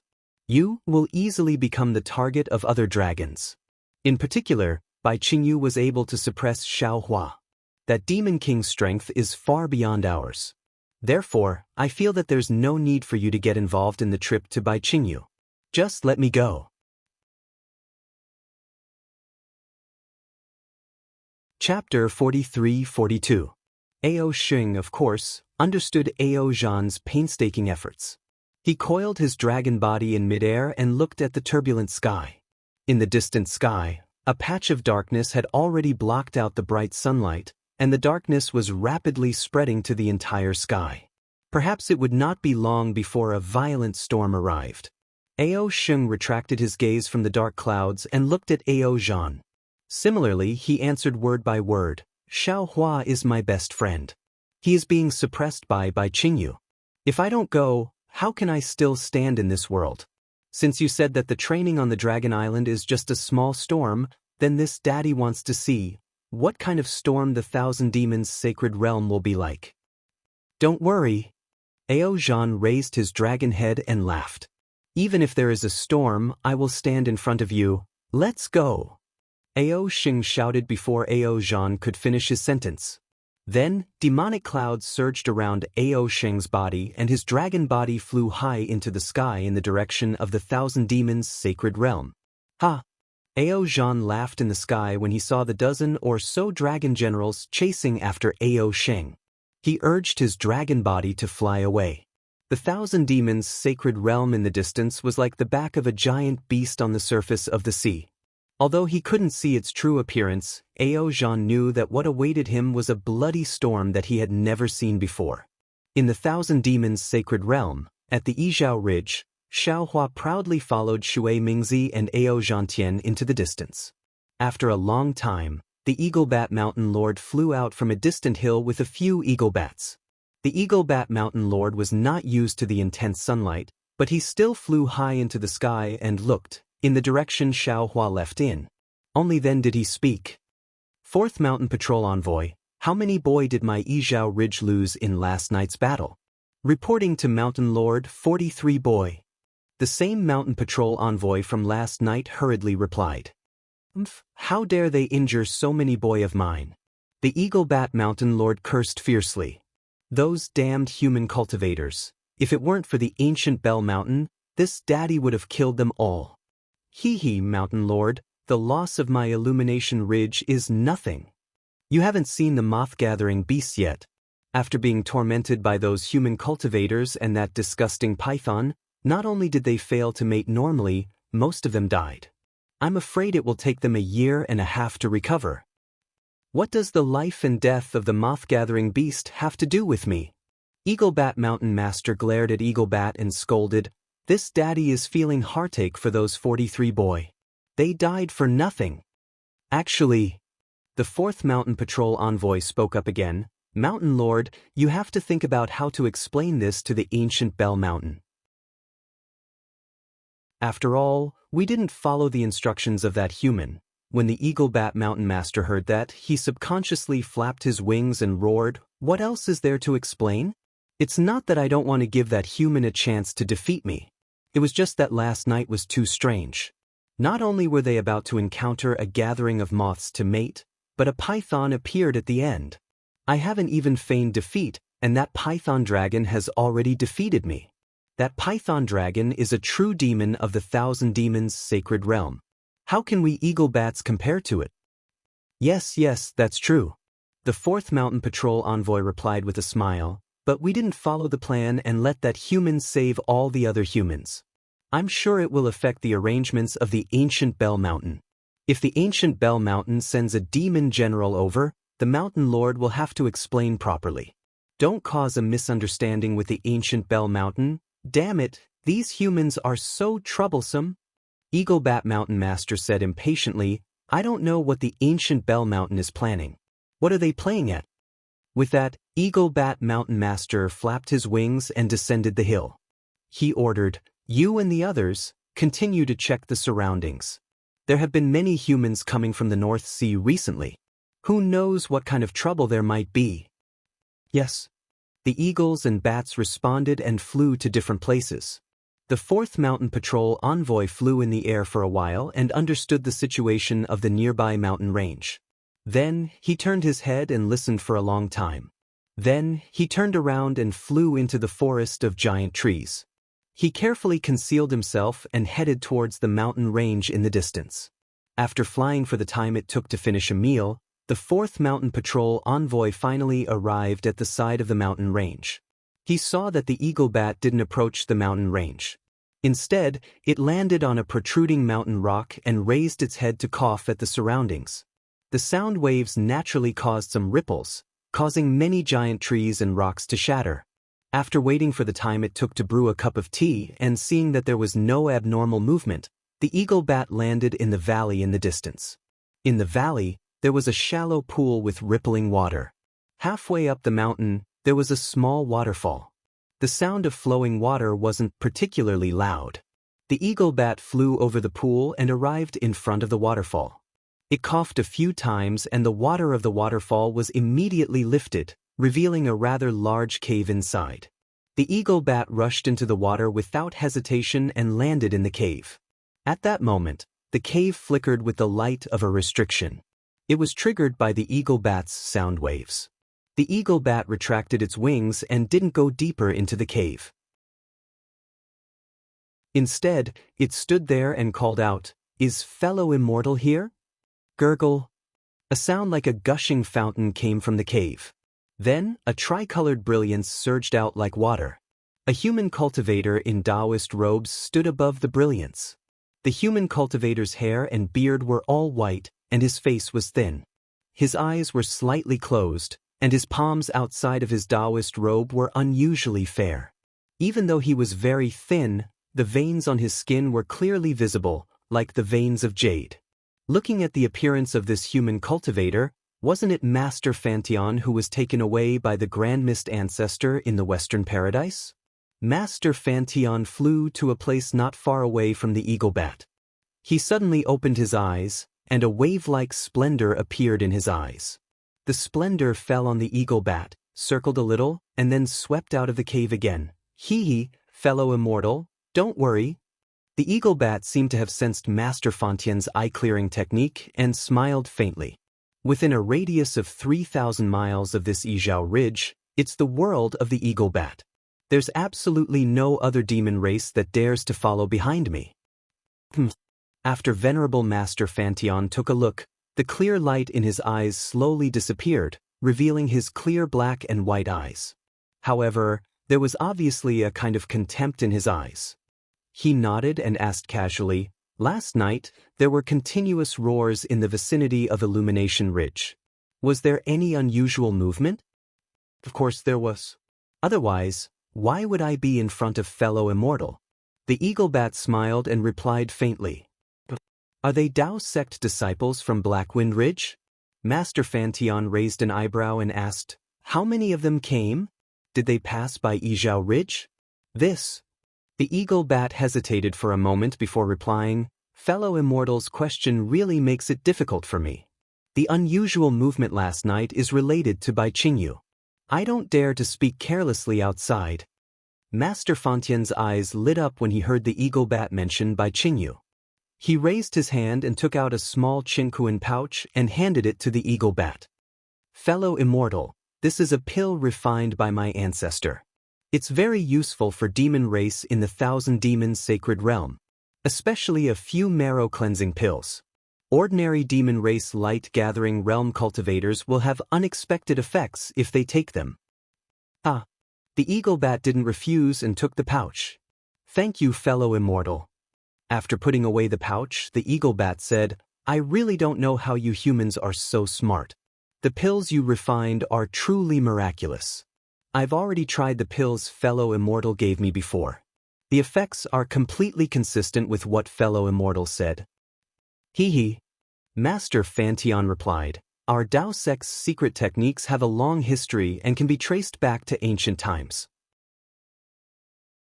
The Confucian cultivators and Buddhist sect were suppressed by our Dao sect to the point that they couldn't even raise their heads. Now, our Dao sect's pill refinement techniques are only superficial. Of course, even this superficial technique is still difficult for the Confucian cultivators and Buddhist sect to reach. Now, my ancestor is the #1 pill refiner in the world. If he claims to be #2, no one would dare to claim to be #1. As long as fellow immortal works with my ancestor, there will be countless opportunities like this in the future. Immortal pills and miraculous medicines will be as easy as lifting a finger." That's good, that's good. The eagle bat laughed. "In that case, I don't dare to hide anything from fellow immortal. The people who passed by my Yizhao Ridge last night weren't the Blackwind Ridge disciples you mentioned. Most of these cultivators were at the 4th level of Essence Qi. 2 of them were even at the 5th level. They don't match the strength of the Blackwind Ridge disciples. Of course, these dozen or so Dao sect cultivators are also from the human race. If they passed by my Yizhao Ridge under normal circumstances, we wouldn't interfere too much. However, before fellow immortal came to find me, one of the humans came with the token of the ancient Bell Mountain's Demon King and asked my Yizhao Ridge to put on a show with him." "Put on a show? What do you mean?" When he heard that the person who came wasn't the Blackwind Ridge disciple he was concerned about, Venerable Master Heaven Flipping was a little distracted. However, when he heard the eagle bat's explanation, he was stunned and asked curiously. The eagle bat laughed. "It's a show. Let my mountain lord defeat the other human cultivators, and let this human rescue the other cultivators. Let this cultivator be the leader of the other cultivators." That's really interesting. Venerable Master Heaven Flipping laughed. "It seems that the show yesterday was very exciting. If this old man wasn't afraid of being discovered by your mountain lord, I would have gone to take a look long ago. It's more than exciting." The eagle bat replied. It's simply brilliant. Thinking about it now makes this old man very excited. Fellow Immortal, can you tell us more about it? Venerable Master Heaven Flipping asked with a smile. Chapter 43-43. Seeing that Venerable Master Fantion was interested, Eaglebat couldn't help but smile. Of course, don't you humans have a saying that you don't deserve it? I got so many elixirs from you, but I didn't help you catch a few disciples of the Black Wind Ridge, so I naturally have to tell you in detail. After Eaglebat explained the process of the matter, Venerable Master Fantion frowned and asked thoughtfully, "What is the name of the human descendant of the ancient Bell Mountain?" "I don't know about this." Eaglebat shook his head and said, "When that human came, it was my master who received him personally. We weren't there." "You said that one of the two human cultivators with 5th level essence power is surnamed Ao and the other is surnamed Shui? What about the other cultivators?" Venerable Master Fantion thought for a moment and asked again. Eaglebat thought for a moment and replied, "The cultivator surnamed Shui is the descendant of the ancient Bell Mountain. I didn't hear the other names clearly." "Oh, it seems that one of them is called Xianxia?" "Xianxia?" Venerable Master Fantion thought for a moment and said, "As far as I know, among the nascent soul cultivators on the hidden immortal continent, there is one called Xianxia. He seems to have participated in." Speaking of this, Venerable Master Fantien's face showed a trace of ecstasy. He raised his hand and said, "Fellow cultivator, I still have some things to do, so I won't see you off." Eaglebat didn't care what Venerable Master Fantion was thinking. He understood the meaning of Venerable Master Fantien's words. He spread his wings and flew out of the cave, then he carefully flew toward the hill. Venerable Master Fantien's body flashed with water light again. He didn't rush to use the water escape technique to leave. Instead, he narrowed his eyes and looked at the water splashing down. He secretly smiled. Xianxia participated in the Yaotai gathering more than 200 years ago. Not only did 80% of the nascent soul cultivators die on the Yaotai Mountain, even the Star Lord Hall's Master Kong Hongwu, Jing Mu Xian, Tail Fire Tiger, Sun Horse of Star, and Plum Sun Chicken all died. The strangest thing is that until now, the Immortal Palace still hasn't found out who killed these Star Lords. Xiao Huan naturally participated in that Jade Pavilion gathering, and he is the most suspicious. Now that Xiao Hua was being suppressed by Qingyu, Su Tingzi must have taken the risk to head to Qingyu for Xiao Hua. There must be some unknown secret behind this. Since all the cultivators with Su Tingzi are heading to Qingyu, this cultivator with the surname Ao should be Ao Zhantian, who participated in the Jade Pavilion meeting. The cultivator with the surname Shui should be Shui Mingzi. Motherfucker, I really didn't expect Shui Mingzi to have the bloodline of the demon clan. He's even related to the ancient Bell Mountain. It was precisely because of the ancient Bell Mountain that he was able to step into the leaving aperture stage so easily. That was why he was so bold as to try and recruit Ao Zhantian, Su Tingzi, and the other cultivators under his command. Looks like my patriarch isn't the only one who has designs on the Black Wind Ridge Dao sect. Things are getting more and more interesting. This old man has to hurry and take a look elsewhere to see if there are any other Dao sect cultivators who participated in the Jade Pavilion meeting. I also have to pass this news to the patriarch as soon as possible.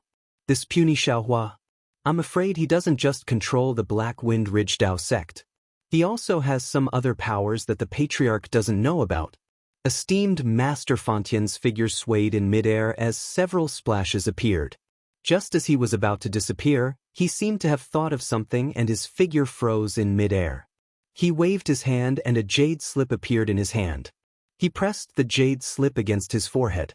After a while, he frowned and muttered to himself, "Motherfucker." As expected, Shui Mingzi and Ao Zhantian weren't the strongest Dao sect cultivators who participated in the Jade Pavilion meeting. There were still 3 people who were suspected by the Immortal Palace back then. They were esteemed Master Sun Kong, Zhai Xingzi, and Zhang Daoran. These 3 were the most powerful of the surviving Daoist cultivators. Ao Zhantian and the others were here, so how could esteemed Master Sun Kong be far behind? These three were already in the late-stage nascent soul realm back then. I wonder if they had the opportunity to enter the out-of-aperture realm in the past 200 years. If they really did enter the out-of-aperture realm, this old man is no match for them. The Patriarch's plan will most likely be affected. When Master Fan Tian said this, he put away the jade slip again. His expression became even more solemn. Then, the water around him shone brightly. His body flashed slightly and turned into a stream of water light, disappearing from sight. In this world, anything that could happen would always appear in front of you inadvertently. Since esteemed Master Fan Tian could think of it, it would naturally happen. In the eastern part of the Thousand Demons' sacred realm, there was a mountain range. A kind of bewitching purple demon grass covered the entire land and mountain peaks. The purple color that covered the entire mountain range was like a magnificent wave that flooded the entire world. Anyone who saw this purple color would involuntarily feel an indescribable sense of suffocation. This was a kind of beauty that didn't seem to exist in the mortal world. All humans and demons passing by couldn't help but stop in their tracks. On one of the purple waves, a beautiful woman in purple robes leaped about like a drop of water. Her bell-like laughter and waves of praise played a beautiful melody on the tranquil painting. Behind the woman were three Dao sect cultivators. The one in front was dressed in emperor's robes. There was a smile on his sculpted face. His smile was filled with boundless affection, and his gaze never left the woman. The two cultivators behind the emperor's garb tactfully distanced themselves from the two. One of them looked at everything in front of him and couldn't help but sigh. Sigh, Brother Daoist, do you think we should fly to Baiqingyu first and let this pair of lovers stay here for a while? Hee, Brother Sun Kong, we've already been in the Thousand Demons' sacred realm for more than 10 days. I don't dare to say that I'll meet demons every day, but I'm tired of fighting so much. Looking at such a beautiful scenery, not to mention Fairy Gusu, even this old man is a little intoxicated. Brother Daoran was naturally the Zhang Daoran that Fan Tian spoke of. At this moment, he also narrowed his eyes as he looked at the endless purple and spoke to Sun Kong very indifferently. Sun Kong curled his lips and rolled his eyes at Zhang Daoran.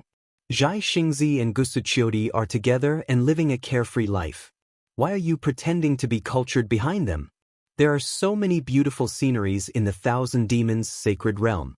Why are you only intoxicated by this place? The people are beauties, the scenery is beautiful. Zhang Daoran smiled.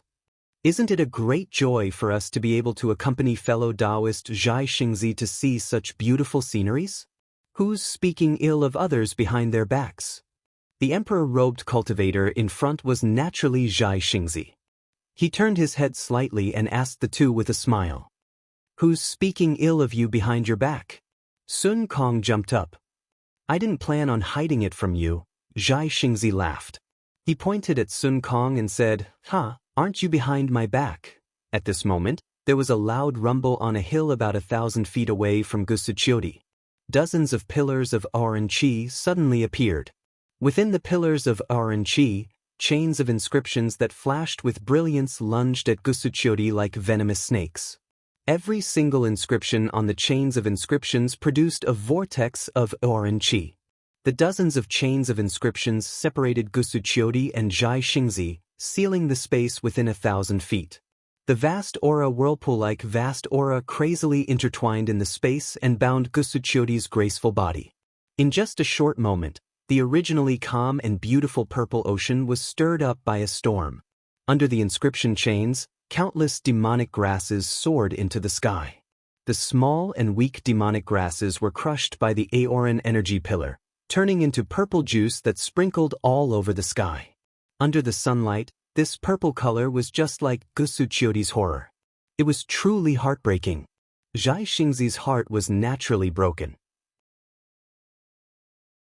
His stone-like face twisted in pain. The Fa-li around him surged and stars appeared on the surface of his body. As Zhai Xingzi waved his hand, a giant hand condensed from starlight flew across the sky and grabbed at the vast aura chains. Before the huge hand could land, dozens of shadows of light rushed out from the purple vortex. The shadows of light were first flat and distorted, but when they reached midair, hundreds of mighty pillars of air came crashing down with loud rumbles. The pillars of air crashed into the shadows of light, and in the blink of an eye, the shadows of light filled up. With a loud laugh, the shadows of light broke apart rapidly, and each of them turned into an old man hundreds of feet tall. These old men wore black scholarly robes. The moment they appeared, they waved their hands and the vast aura chains fell into their hands. As the old men waved the chains, some of the chains fell in all directions. It was clear that they wanted to seal the entire space. Some of the other chains pounced towards Zhai Xingzi and the others.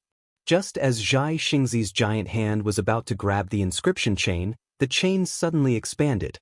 The inscriptions that were surging within the chain actually broke free from the chain and condensed into lines of poetry. With a great chi pillar, they crashed into the starlight hand like numerous flying arrows. When the inscription's armor runes crashed into the vast aura hand, there was a loud explosion. Boom, boom, boom. In the midst of the explosion, half of the vast aura hand was destroyed. Swoosh. Zhai Xingzi's expression changed slightly. The starlight around his body was activated once again. The giant hand let out another loud rumble. As Zhai Xingzi's body was about to fall again, the two inscription chains that were closest to the giant hand of starlight intertwined with each other and landed on the giant hand of starlight. Boom! The giant hand of starlight finally couldn't hold on any longer. Under the great pillar of qi, it turned into specks of starlight. Damn it! Zhai Xingzi's divine sense swept over and saw that Gusu Qiudi's figure had already disappeared under the Ming Lu shackles. Unknowingly, he was enraged. He cursed in his heart and slapped his head. Pooh! Thousands of starlight rushed out and turned into a star above his head. That star slowly rotated in the sky. Boom, boom, boom. Hundreds of light pillars of stars and moons broke through the barrier of the great pillar of qi and fell into the star.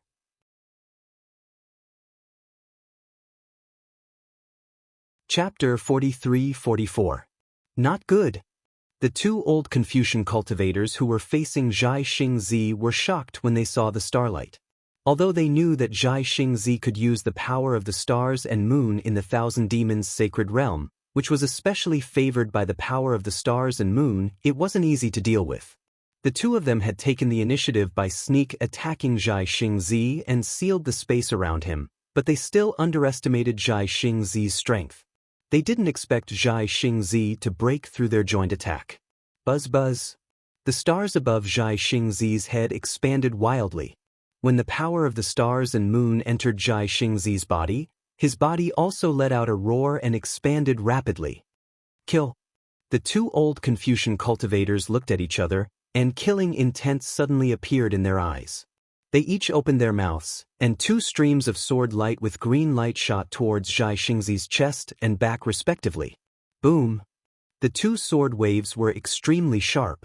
Wherever they went, whether it was the Great Qi Pillar or the Starlight Pillar, they were all easily destroyed. In just an instant, they pierced into the starlight protecting Zhai Xingzi's body. Break! Seeing the sword light enter his body, Zhai Xingzi sneered. He didn't care about the sword light at all. Instead, he chanted and pointed his finger. Peng!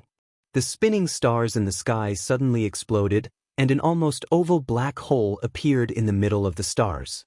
After the stars exploded, they turned into star shatter. However, this star fragment was different from the life treasure starfall that Zhai Xingzi had used before. This star fragment was like a starry sky. Within it, there were dozens of stars of different sizes. Moreover, each star was emitting a different brilliance and fluctuation. These dozens of stars were connected by a mysterious fluctuation.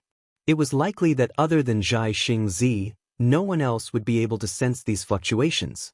At this moment, after the star fragment exploded, it carried the spatial power of the black hole and the power of the light beam of the moon and stars as it crazily smashed towards the two Confucian cultivators. The distorted space was just like Zhai Xingzi's distorted mood. Boom boom. The star shatterer was even faster than a meteor.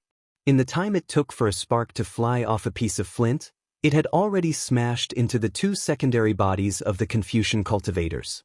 An incessant rumbling sound suddenly resounded as the secondary bodies of the two Confucian cultivators were torn apart by the star shatter. Not only did the vast energy pillar collapse, but even blood splashed out. Ka. At this point, even the starlight that had been resisting the two waves of swords could not hold on any longer. The nascent soul avatar that was hundreds of feet tall began to crack from the inside out. Pieces of starlight were quickly annihilated by the wind. Roar! Zhai Xingzi's torn emperor's outfit was revealed at the spot where the star brilliance had been destroyed. There were bloodstains on the emperor's outfit, but Zhai Xingzi's eyes were wide open. How could he care about his injuries? He raised his head and roared. Like a trapped beast, his body glowed with starlight again. He was ready to pounce on the defensive formation that trapped Gusuqiodi. Under the scheme of the Confucian cultivator, Zhai Xingzi was injured right from the start. Although it was because Gusuqiodi was trapped and he was a little anxious, in the end, it was because the Confucian cultivator who ambushed him was stronger. If Zhai Xingzi was in such a state, how much better could Zhang Daoran and Sun Kong be? The two of them were some distance behind Zhai Xingzi. When the dozens of Confucian cultivators rushed out, they were also some distance away from the two of them. Seeing the Confucian cultivator who was at the upper 5th grade of essence force appear in the light shadow, how could they dare to be careless? One by one, they activated their magic power and revealed their nascent soul avatar. Zhang Daoran opened his mouth and a snowflake-shaped magic treasure rushed into the sky. This magic treasure was called Drifting Snow. He obtained it from Cang Longzi's cave. After more than 200 years of sacrificial refining, it really made him like a tiger that had grown wings. When the magic treasure Drifting Snow landed in midair, the nearby space was immediately frozen. The ice shards that were as thin as hair were like wrinkles of time. In the blink of an eye, they covered 100 feet area. Moreover, with Zhang Daoran's activation, they quickly pounced on the Confucian cultivator who was not far away. Ka. Layers of inscriptions flew out at this time and collided with the ice shards. There was a low sound of ice cracking. The space within 100 feet shook rapidly. It was like a battle between wind and snow. The space within 100 feet was dark. Huff. In just a few breaths, thousands of small flames were born in the dark space. These flames were crimson in color. Among the crimson flames, strands of inscriptions jumped lively. In the core of each flame, there was a crimson heart shape that was slowly beating. Zhang Daoran, you're just so. Opposite Zhang Daoran, the Confucian cultivator who held the Ming Lu chain laughed arrogantly. On his smiling face, crimson flames flashed in his eyes. Is that so? Zhang Daoran was not angry. He only responded faintly. Then he opened his mouth. Pooh! A light blue crystal light as thick as a thumb fell into the drifting snow. Wang! The drifting snow let out a roar. Thousands of phantoms flew out from the drifting snow and quickly fell into the space within 1,000 feet.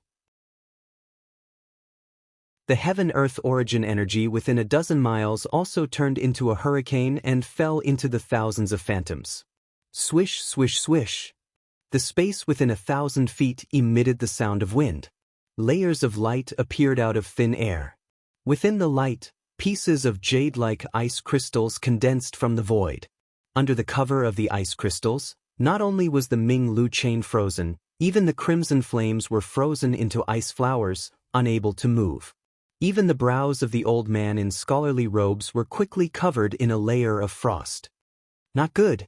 Seeing how powerful Zhang Daoran's magic treasure was, the Confucian cultivator was shocked. He hurriedly sent a voice transmission, "Senior brother, come help me." Boom. Everything had been planned. Before the Confucian cultivator's cry for help could be heard, the other Confucian cultivator raised his hand and slapped the top of his head. A three-colored true energy soared into the sky and condensed into a three-colored fire crow in the air. It flew toward Zhang Daoran's drifting snow. Wherever the fire crow went, the space was burned until it was distorted. The space frozen by the drifting snow was also instantly shattered. Damn it! Zhang Daoran cursed under his breath. He wanted to activate Snowdrift again. Boom. The crimson flame that had just been suppressed by the ice moved again. Inch by inch, the space was burned by the flame until it collapsed. It quickly pounced towards Zhang Daoran. The fire crow that had broken through the seal earlier was even more unforgiving. It pounced out with flames to burn the Dharma treasure. Snowdrift, Zhang Daoran was in an awkward situation where he was attacked from both sides. Sun Kong was not much stronger. His magic treasure, Howling Heaven, was a fist-shaped object. Howling Heaven's body was covered with holes of different sizes.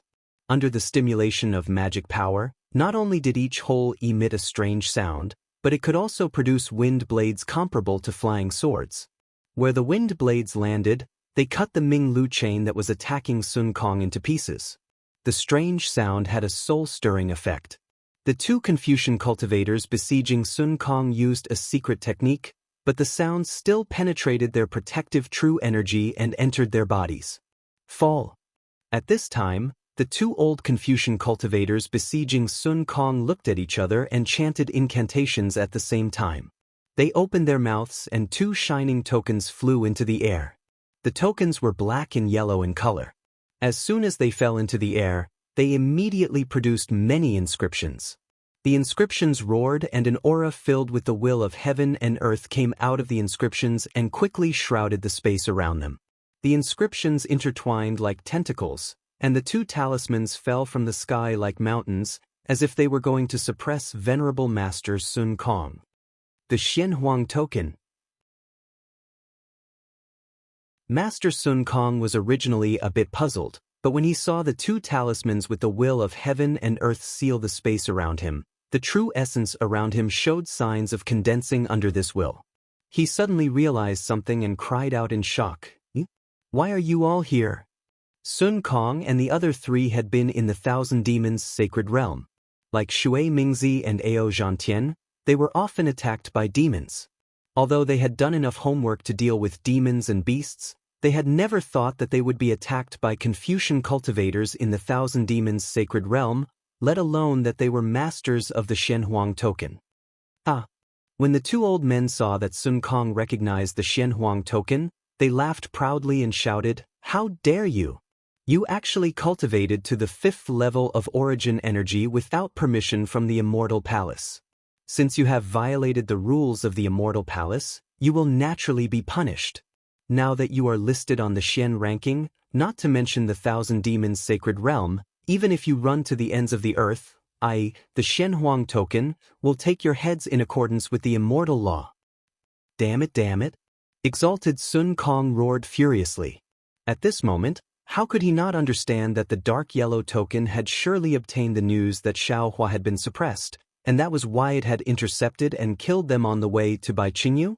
Amidst his rage, Venerable Master Sun Kong raised his gaze and saw that besides the 6 Confucian cultivators that were besieging them, there were almost 10 other Confucian cultivators that were similarly at the upper 5th grade of origin energy that had already activated the chains of inscription to seal off an area of 50 kilometers around them. Once this seal was completed, not to mention the 4 of them, even if there were 4 more, it would still be impossible for them to escape from this seal. What should we do? Sun Kong was a little anxious for a moment. He thought of Xiaohua, whom he had not seen for more than 200 years, and thought to himself, perhaps we only have a chance of survival if Daoist Xiao is here? After a moment, Sun Kong shook his head again. He knew very well that Xiaohua had been suppressed by Qingyu's Demon King, so it was impossible for him to appear here. "I'm afraid we can only rely on ourselves." Sun Kong gritted his teeth and waved his sleeve. The demon beast Chang'ing charged out from his Daoist robe. Boom! Boom! Boom! At this critical moment, a thunderous roar suddenly came from below them. 3 thumb-sized brilliant light spots appeared from the chains of inscription that had trapped Gusuchuri first. The moment these light spots appeared, they immediately transformed into a vortex. Not only did all the light spots fall into it, but even the mighty pillars of energy that fell into the chains of inscription like raindrops also charged into it. The vortexes took shape in just a moment. They were like 3 full moons, and a cold light instantly covered an area of 3,000 meters. Then, 3 soul-destroying auras shot out from the vortexes of light, instantly locking onto the 3 Confucian cultivators who were surrounding Zhai Xingzi, Zhang Daoran, and Sun Kong.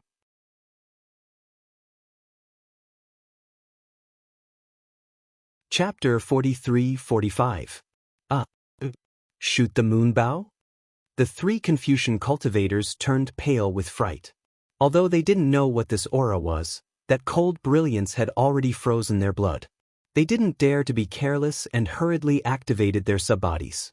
The hands of the subbodies fell towards the light spots from 3 different directions, wanting to destroy them before the light spots could form. Whoosh! Like the sound of a bow, the 3 vortexes of light were instantly annihilated. 3 light arrows condensed from the noble chi flew out from the vortexes. These light arrows were dark blue and contained thousands of crystal lights. The sparkling crystal lights revealed a powerful star power and pierced straight into the 3 big hands.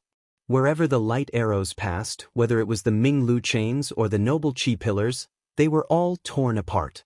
The seal that trapped Gusu Qiudi earlier had a huge opening now. Gusu Qiudi, who was dressed in purple, revealed her valiant visage. That visage held a huge bow that was completely dark green in her hands. The light arrows were like lightning and instantly pierced into the hands of the 3 subbodies. The hands of the 3 upper 5th grade Confucian cultivators couldn't withstand a single blow and instantly collapsed. Following the collapse of the hands, the dazzling light arrows shot into the subbodies of the 3 Confucian cultivators at an angle. What was special was that the angles of the 3 light arrows were extremely tricky. They covered the subbodies of the 6 Confucian cultivators. Not good. The 3 subbodies of the 3 Confucian cultivators collapsed. As they screamed, they hurriedly dodged. The other 3 Confucian cultivators were also shocked. They couldn't care less about attacking the 3 Daoist cultivators and also dodged. However, they were still a bit too slow. Although the light arrows didn't hit their vital points, the starlight was so bright that just by sweeping past the 6 subbodies, the subbodies condensed from noble chi immediately collapsed. The boundless power of the stars and moon wreaked havoc in the subbodies.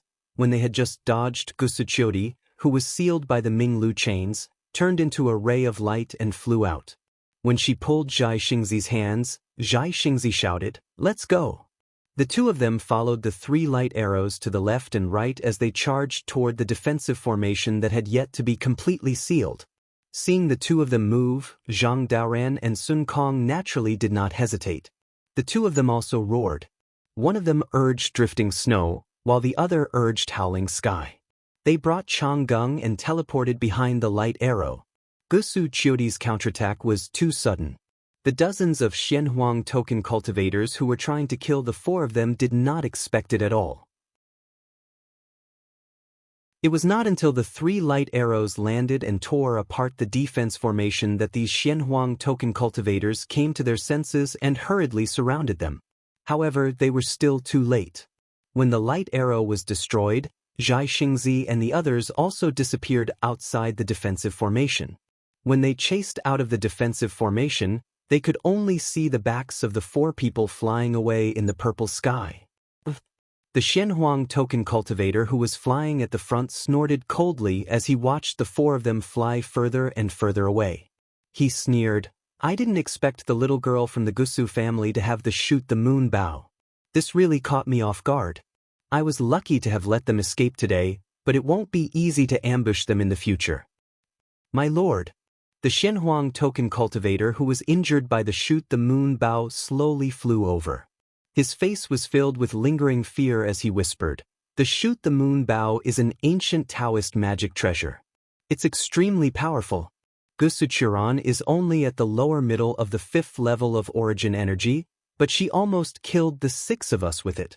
I don't know if Gusu Qiuran got the shoot the moon bow herself, or if the Gusu family." Hee.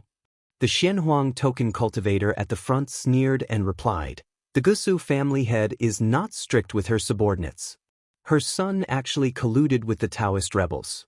Gusu Qiuran is only a female cultivator at the 5th level of origin energy. How could she have the power to get the shoot the moon bow? This must be the Gusu family head's intention." Quickly report to the token master that the Gusu family head has ulterior motives. Please make a decision. The Xianhuang token cultivator nodded fiercely. This subordinate will report to the token master right away. The other Xianhuang token cultivators also flew over and asked, "My lord, should we still chase?" The Xianhuang token cultivator leader answered without hesitation, "Our mission in the Thousand Demons Sacred Realm is to kill these Daoist rebels who dare to break the rules of the Immortal Palace and whose strength exceeds the limit and don't go to the Penglai Immortal Realm. With Xiaohua as bait, they will definitely take the bait. Even if we don't kill them today, as long as they rush to buy Qingyu, they will eventually fall into the hands of the Xianhuang token one day." Yes. The Xianhuang token cultivators answered in unison. They each transformed into rainbows and chased in the direction of Zhai Xingzi and the others. In the wind behind them, layers of purple were still enchanting. Zhai Xingzi and the others naturally couldn't escape in one direction. After flying for a while and releasing their divine perception to investigate, they immediately turned around and flew in another direction.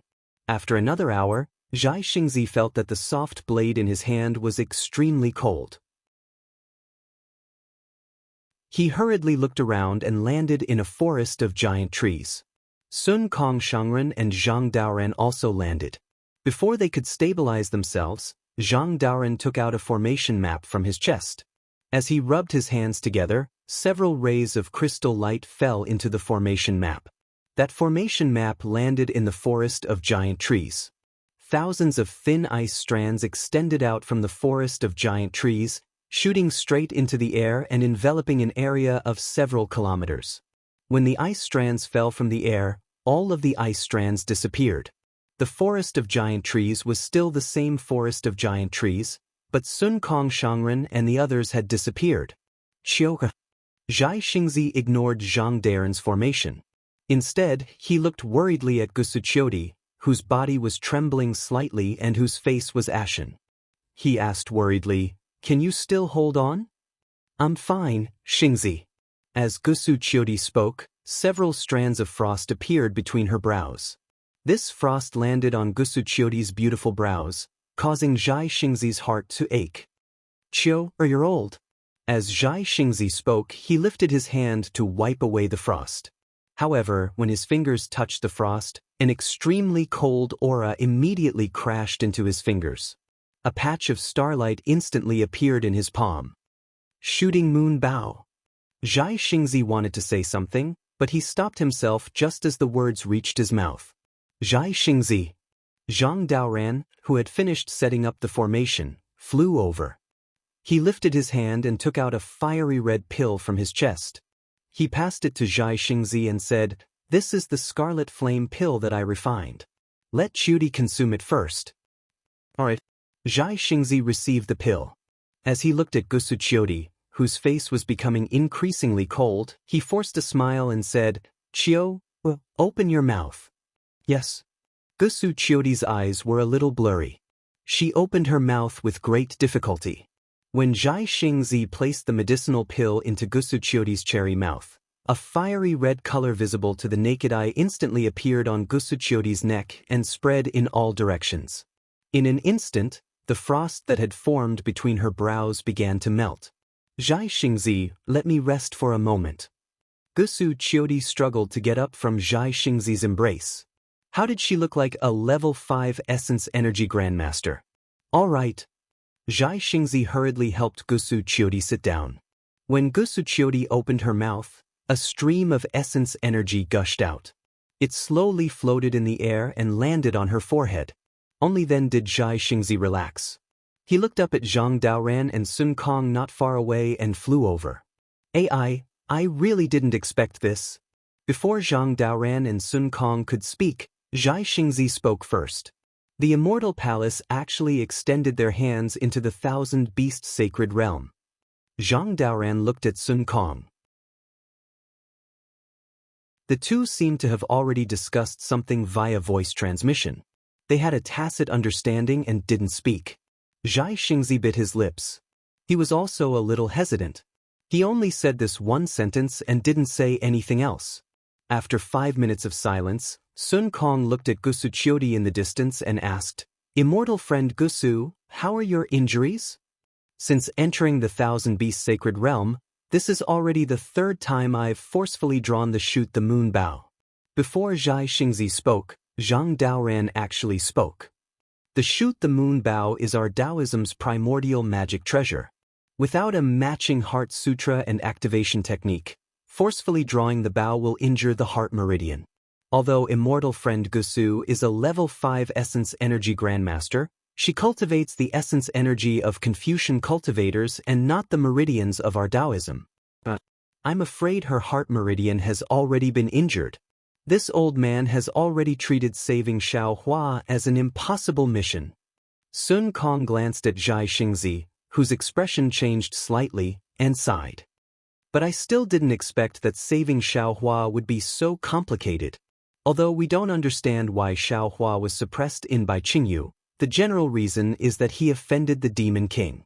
If we rush to that place, we might be able to persuade the demons, or we might be able to use force to rescue Xiaohua. Zhang Daoran said meaningfully. But the Thousand Beasts Sacred Realm is so dangerous. Even with our level 5 essence energy cultivation, we still encountered danger several times.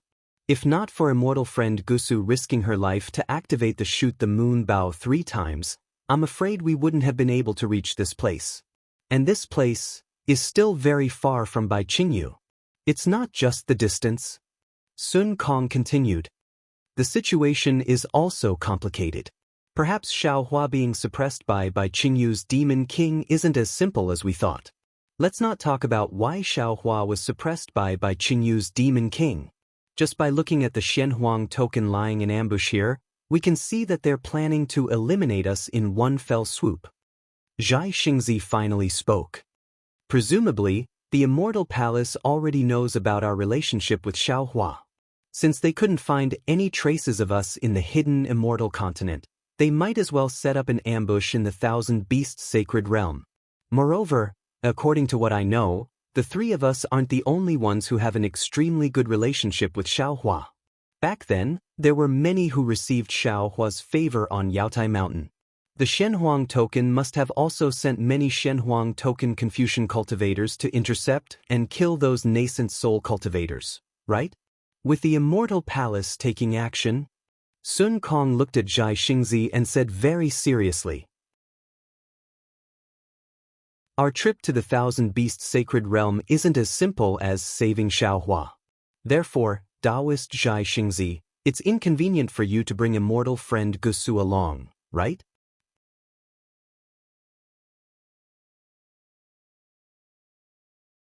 Chapter 43-46. In my opinion, since Lady Gusu is already injured, why don't you bring her back temporarily? Or find a secret place? Zhang Daoran took the opportunity to persuade him. Unfortunately, before Zhang Daoran could finish, Zhai Xingzi cut him off. "But that's impossible. Sai, why do you have to do this?" Zhang Daoran and Sun Kong sighed at the same time. Evidently, they weren't surprised by Zhai Xingzi's answer. Xiaohua has saved this old man's life. No, all of us. Zhai Xingzi replied calmly. Furthermore, if it weren't for Xiaohua, we wouldn't have been able to enter Tsang Langzi's cave abode, and we wouldn't have been able to enter the out-of-aperture stage so easily. In fact, all of this is secondary in my heart. What I value is Xiaohua's trust in me. It's undeniable that Xiaohua is the most important reason why the 3 of us can be so close to each other. If not for Xiaohua's unwillingness, the 4 of us would have become sworn brothers long ago. Although we haven't become sworn brothers, in my eyes, the 2 of you and him are already my brothers. I'm willing to sacrifice my life for all of you. Zhai Xingzi turned to look at Gusu Chiodi, who was recuperating, and said, "There's a saying in the secular world, brothers are like limbs, while women are like clothes. Chiu-er is my lover, so I can't really treat her like clothes and throw her away. However, to save Xiaohua, I'm willing to follow the 2 of you to Bai Qingyu." Gusu Chiodi's cold voice sounded. "Who dares to leave me here?"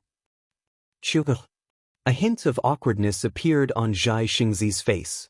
However, he still said resolutely, "Your injuries have worsened. It's really not suitable for you to head to Baiqingyu. You should rest here. After we save Xiaohua, bullshit. Gusu Qiudi had already finished recuperating. She floated up and looked at Zhai Xingzi with bright eyes. Xingzi, do you remember what we said on Heartbreak Mountain?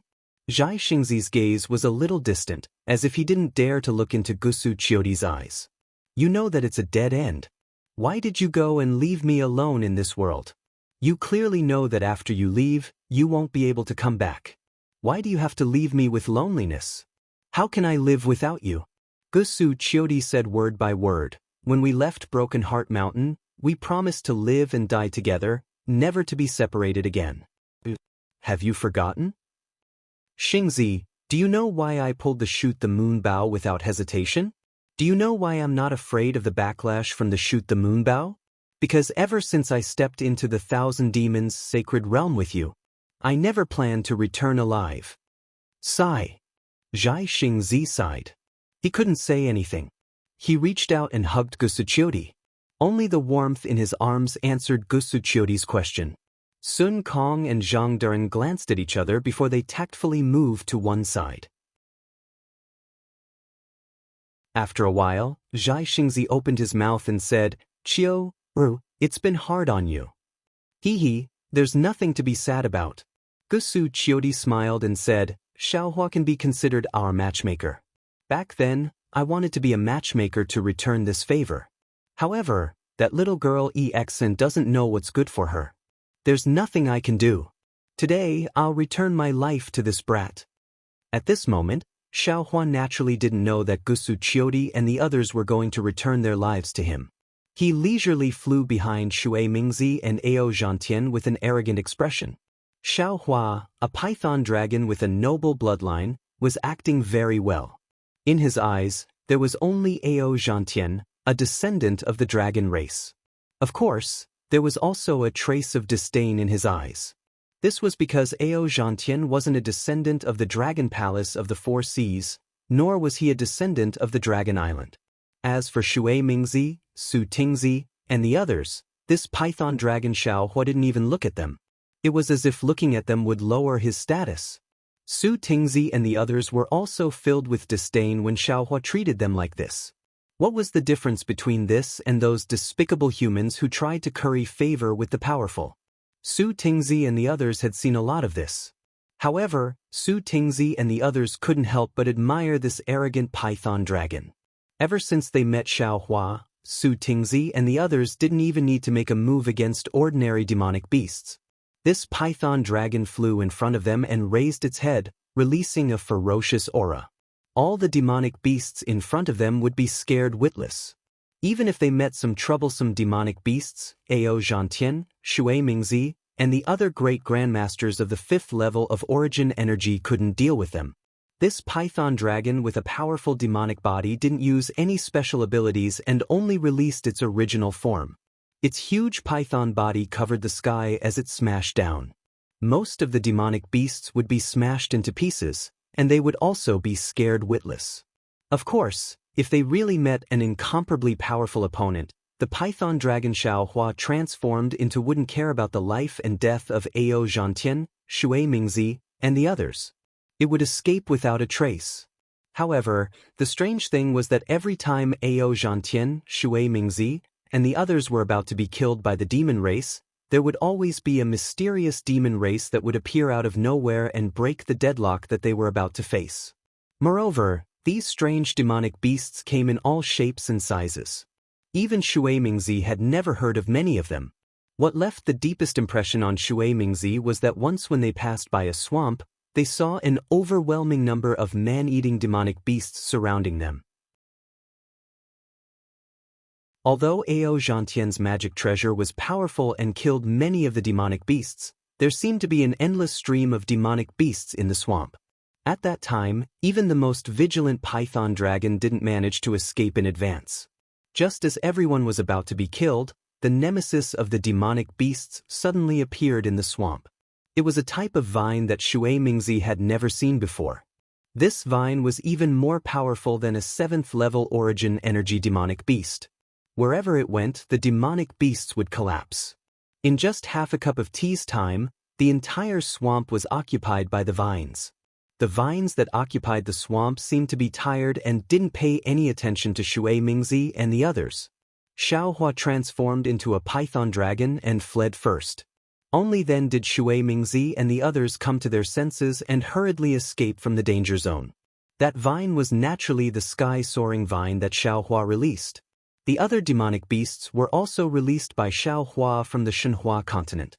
Under Xiaohua's disguise, no one discovered anything strange. While everyone looked down on Xiaohua, they made use of Xiaohua and then went to rescue Xiaohua. However, what puzzled Ao Zhantian and worried Shui Mingzi was that after encountering the gathering moth beast that night, Xen Ping, who had lost his physical body, disappeared without a trace. Regardless of whether everyone waited at the agreed location or Ao Zhantian used a secret technique to investigate, there was no news at all. The danger that followed made everyone realize how dangerous the Thousand Beasts Sacred Realm was. Everyone thought that Xen Ping's nascent soul had been swallowed by the demonic beasts or demonic beasts. In fact, not to mention Ao Zhantian and the others, even Xiaohua himself thought that Xen Ping's nascent soul had disappeared from this world. That day, when Xiaohua saw that everyone was in an emergency, Xen Ping's nascent soul teleported and immediately flew to the Illumination Mountain range to rescue them. He also sent the Black Bear, White Lion and Golden Eagle to search for Xen Ping's nascent soul. However, the three demonic beasts reported that they couldn't find the whereabouts of Xen Ping's nascent soul. Xiaohua had no choice but to let the three demonic beasts continue to search nearby and send him messages every day. On this day, Xiaohua was flying behind a group of Dao sect cultivators, and he was admiring himself as he utilized the Buddhist sect's heavenly vision divine ability to inquire about the situation of the past few days. Suddenly, a very familiar voice sounded out by his ears. "Fellow Daoist Ao, I have something to discuss with fellow Daoist. I wonder if fellow Daoist is willing?" The other voice naturally belonged to Ao Zhantian. Ao Zhantian's voice was filled with surprise as he transmitted his voice. "Fellow Daoist Shui, if you have something to say, please speak." "Right now we're in the same boat, there's nothing we can't discuss." Xiaohua was taken aback. He raised his head and looked into the distance. Ao Zhantian and Shui Mingzi were flying in front of everyone, while Shui Mingzi was flying behind them. Ao Zhantian's figure clearly paused for a moment, and he looked back in confusion. He even asked, "Could it be that there are some demonic beasts ahead that we can't handle?" Hee. Xiaohua's heart warmed slightly. Just as he was about to retract his divine ability and not listen to their private conversation, Shui Mingzi hesitated for a moment and replied, "No. It's just that I want to ask your opinion on Black Wind Mountain." "Ah?" When Xiaohua heard this, he couldn't help but be shocked.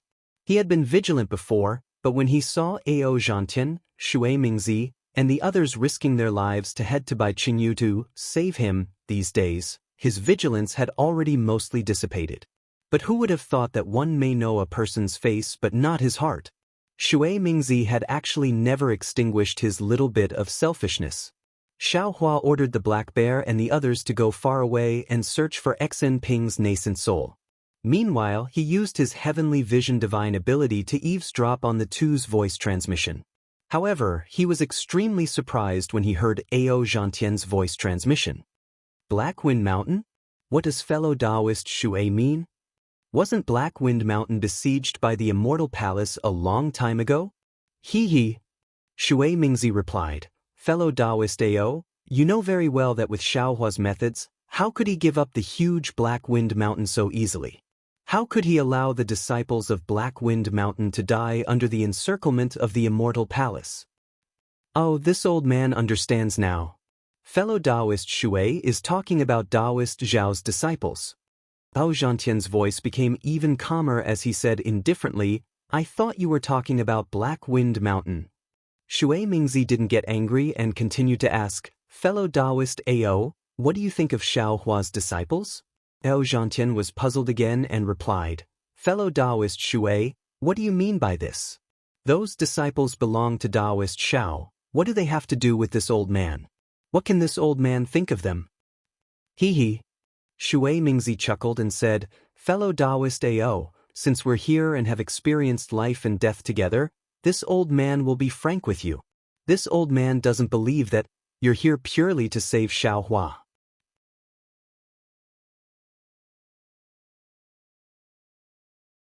Chapter 43-47. Hee. Ao Zhantian turned his head slightly and glanced at Shui Mingzi from the corner of his eyes. A strange expression appeared on his face as he transmitted his voice. "So you didn't come to the Thousand Demons' sacred realm purely to save Xiaohua and Dao Master Xiao, right?" "Of course I wanted to save Xiaohua from the start." When he spoke up to hear, Shui Mingzi didn't conceal it any longer and explained. "But right when I contacted all the fellow Daoists on hidden Immortal continent, I noticed to my shock that there were truly many cultivators that received grace from Xiaohua on Jade Mountain all those years ago." Ao Zhantian frowned. "Wouldn't it be better if there were more cultivators who received Dao Master Xiao's grace? Why didn't you contact them?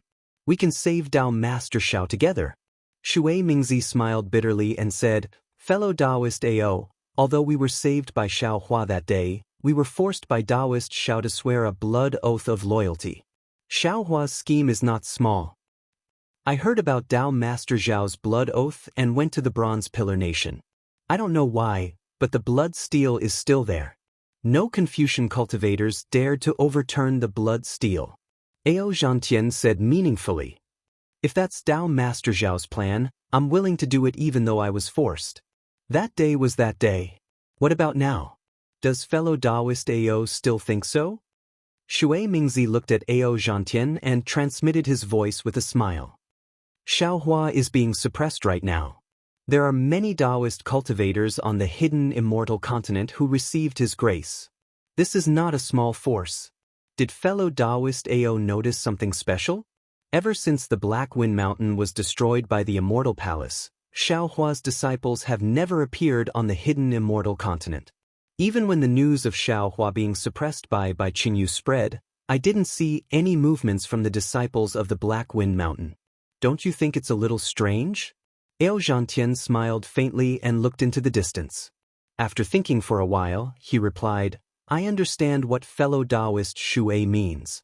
Not to mention the number of disciples of the Black Wind Mountain, and not to mention the strength of these disciples.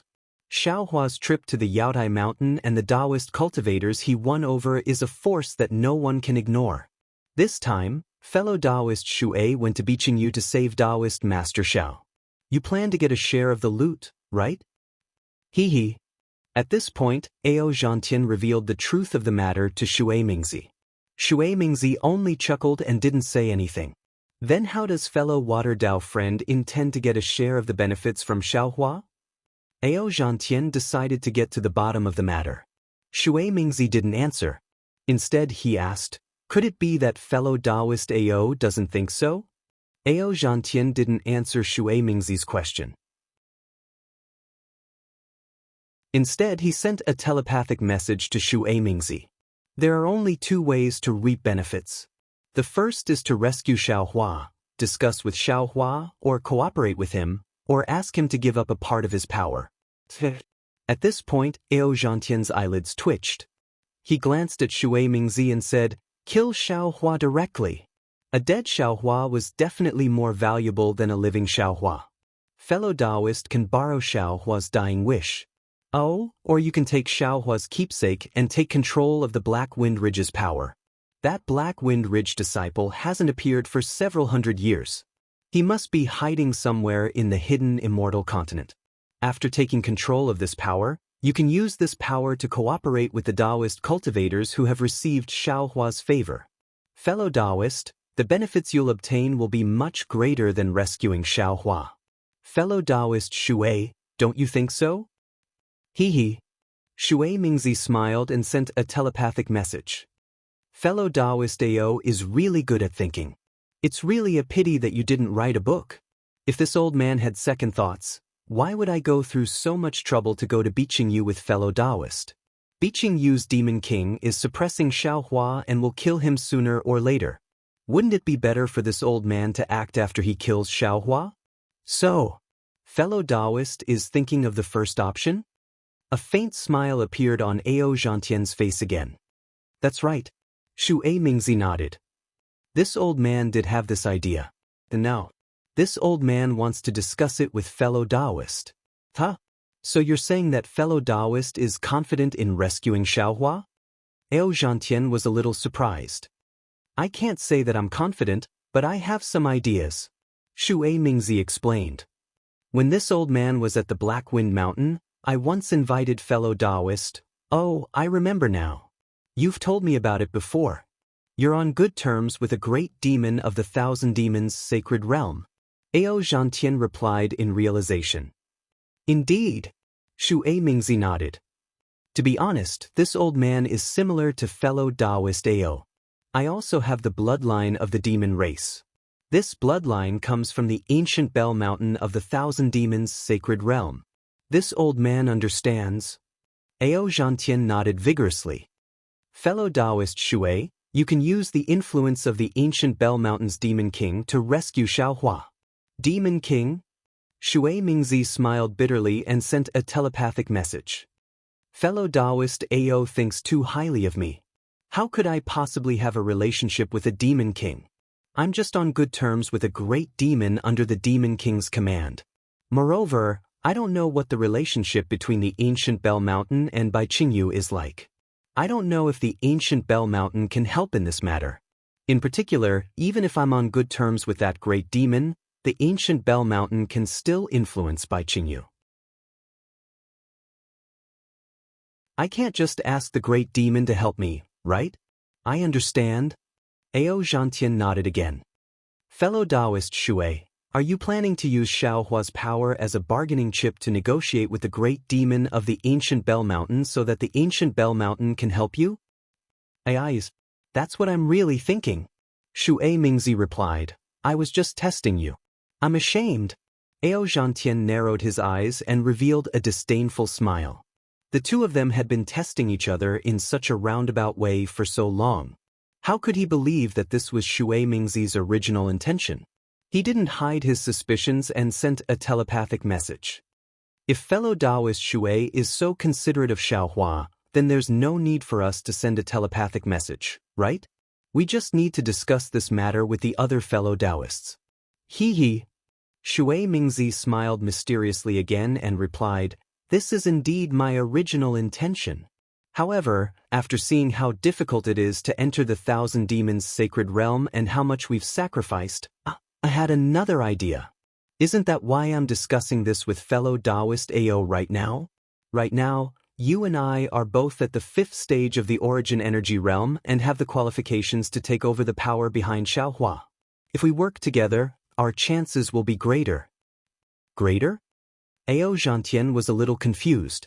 Who has the strength to surpass us? I don't know. Xu Mingzi replied. However, I feel that we might not be the only ones who came to the Thousand Demons' sacred realm to save Xiaohua. If other cultivators also want to come and take advantage of us, we have to be on guard. On guard? Ao Zhantian frowned and said with a smile, If that's the case, then fellow Daoist Xue should be on guard against me first, right? Ha! Xu Mingzi laughed heartily. If I were to be on guard against you, why would I need to be so honest with you? You and I have experienced life and death together on the Yaotai Mountain. When I came to the Thousand Demons' sacred realm, I also invited you to come with me. If I can't trust you, then who can I trust? Upon hearing this, Ao Zhantian opened his mouth as if he wanted to ask something. However, he swallowed the words that were about to come out of his mouth. His gaze swept across the dozen or so nascent soul cultivators to his left. Although he could see that these cultivators all had similar expressions of nervousness, he believed that Xu Mingzi must have had something to rely on. Perhaps some of these nascent soul cultivators had already been convinced by him. With that in mind, Ao Zhantian's heart suddenly jolted as he recalled the time when Xinping's body was destroyed by the moth-gathering beast in front of Yizhao Ridge. He had shouted, Xu Mingzi, hurry and save me. At that time, Ao Zhantian didn't pay much attention to Xinping's disrespectful words. He only thought that Xinping was panicking and was being rude. However, now that he thought about it, Shui Mingzi must have already made some sort of deal with Xian Ping. Ao Zhantian pondered for a moment before replying, "Fellow Daoist Shui, I thank you for your trust in me. However, I am a descendant of the dragon tribe and have some influence on the hidden immortal continent. Daoist Xiao and the other disciples of the Black Wind Mountain are nothing in my eyes. I won't hide it from you, fellow Daoist. I came to the Thousand Demons' sacred realm to save Daoist Xiao. Of course, I have to pay a price to save Daoist Xiao. I hope that Daoist Xiao will allow me to retract the blood oath I swore for 1,000 years." "So that's how it is?" Shui Mingzi muttered doubtfully. "Fellow Daoist Shui, I don't care what you think or what you do.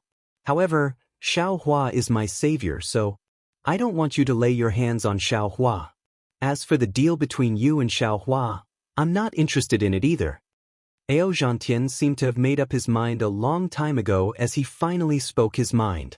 "Of course, if fellow Daoist Shui has any plans that require my help, I won't refuse." "Good." Shui Mingzi appeared to be very happy as he nodded.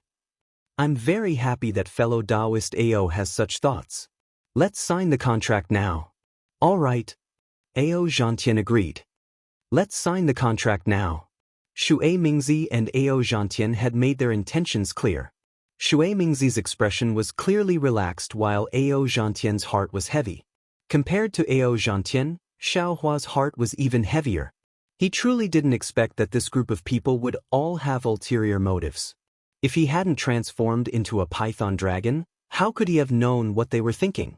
When Xiao Hua had first transformed into a python dragon, he had felt that his recent actions were unnecessary.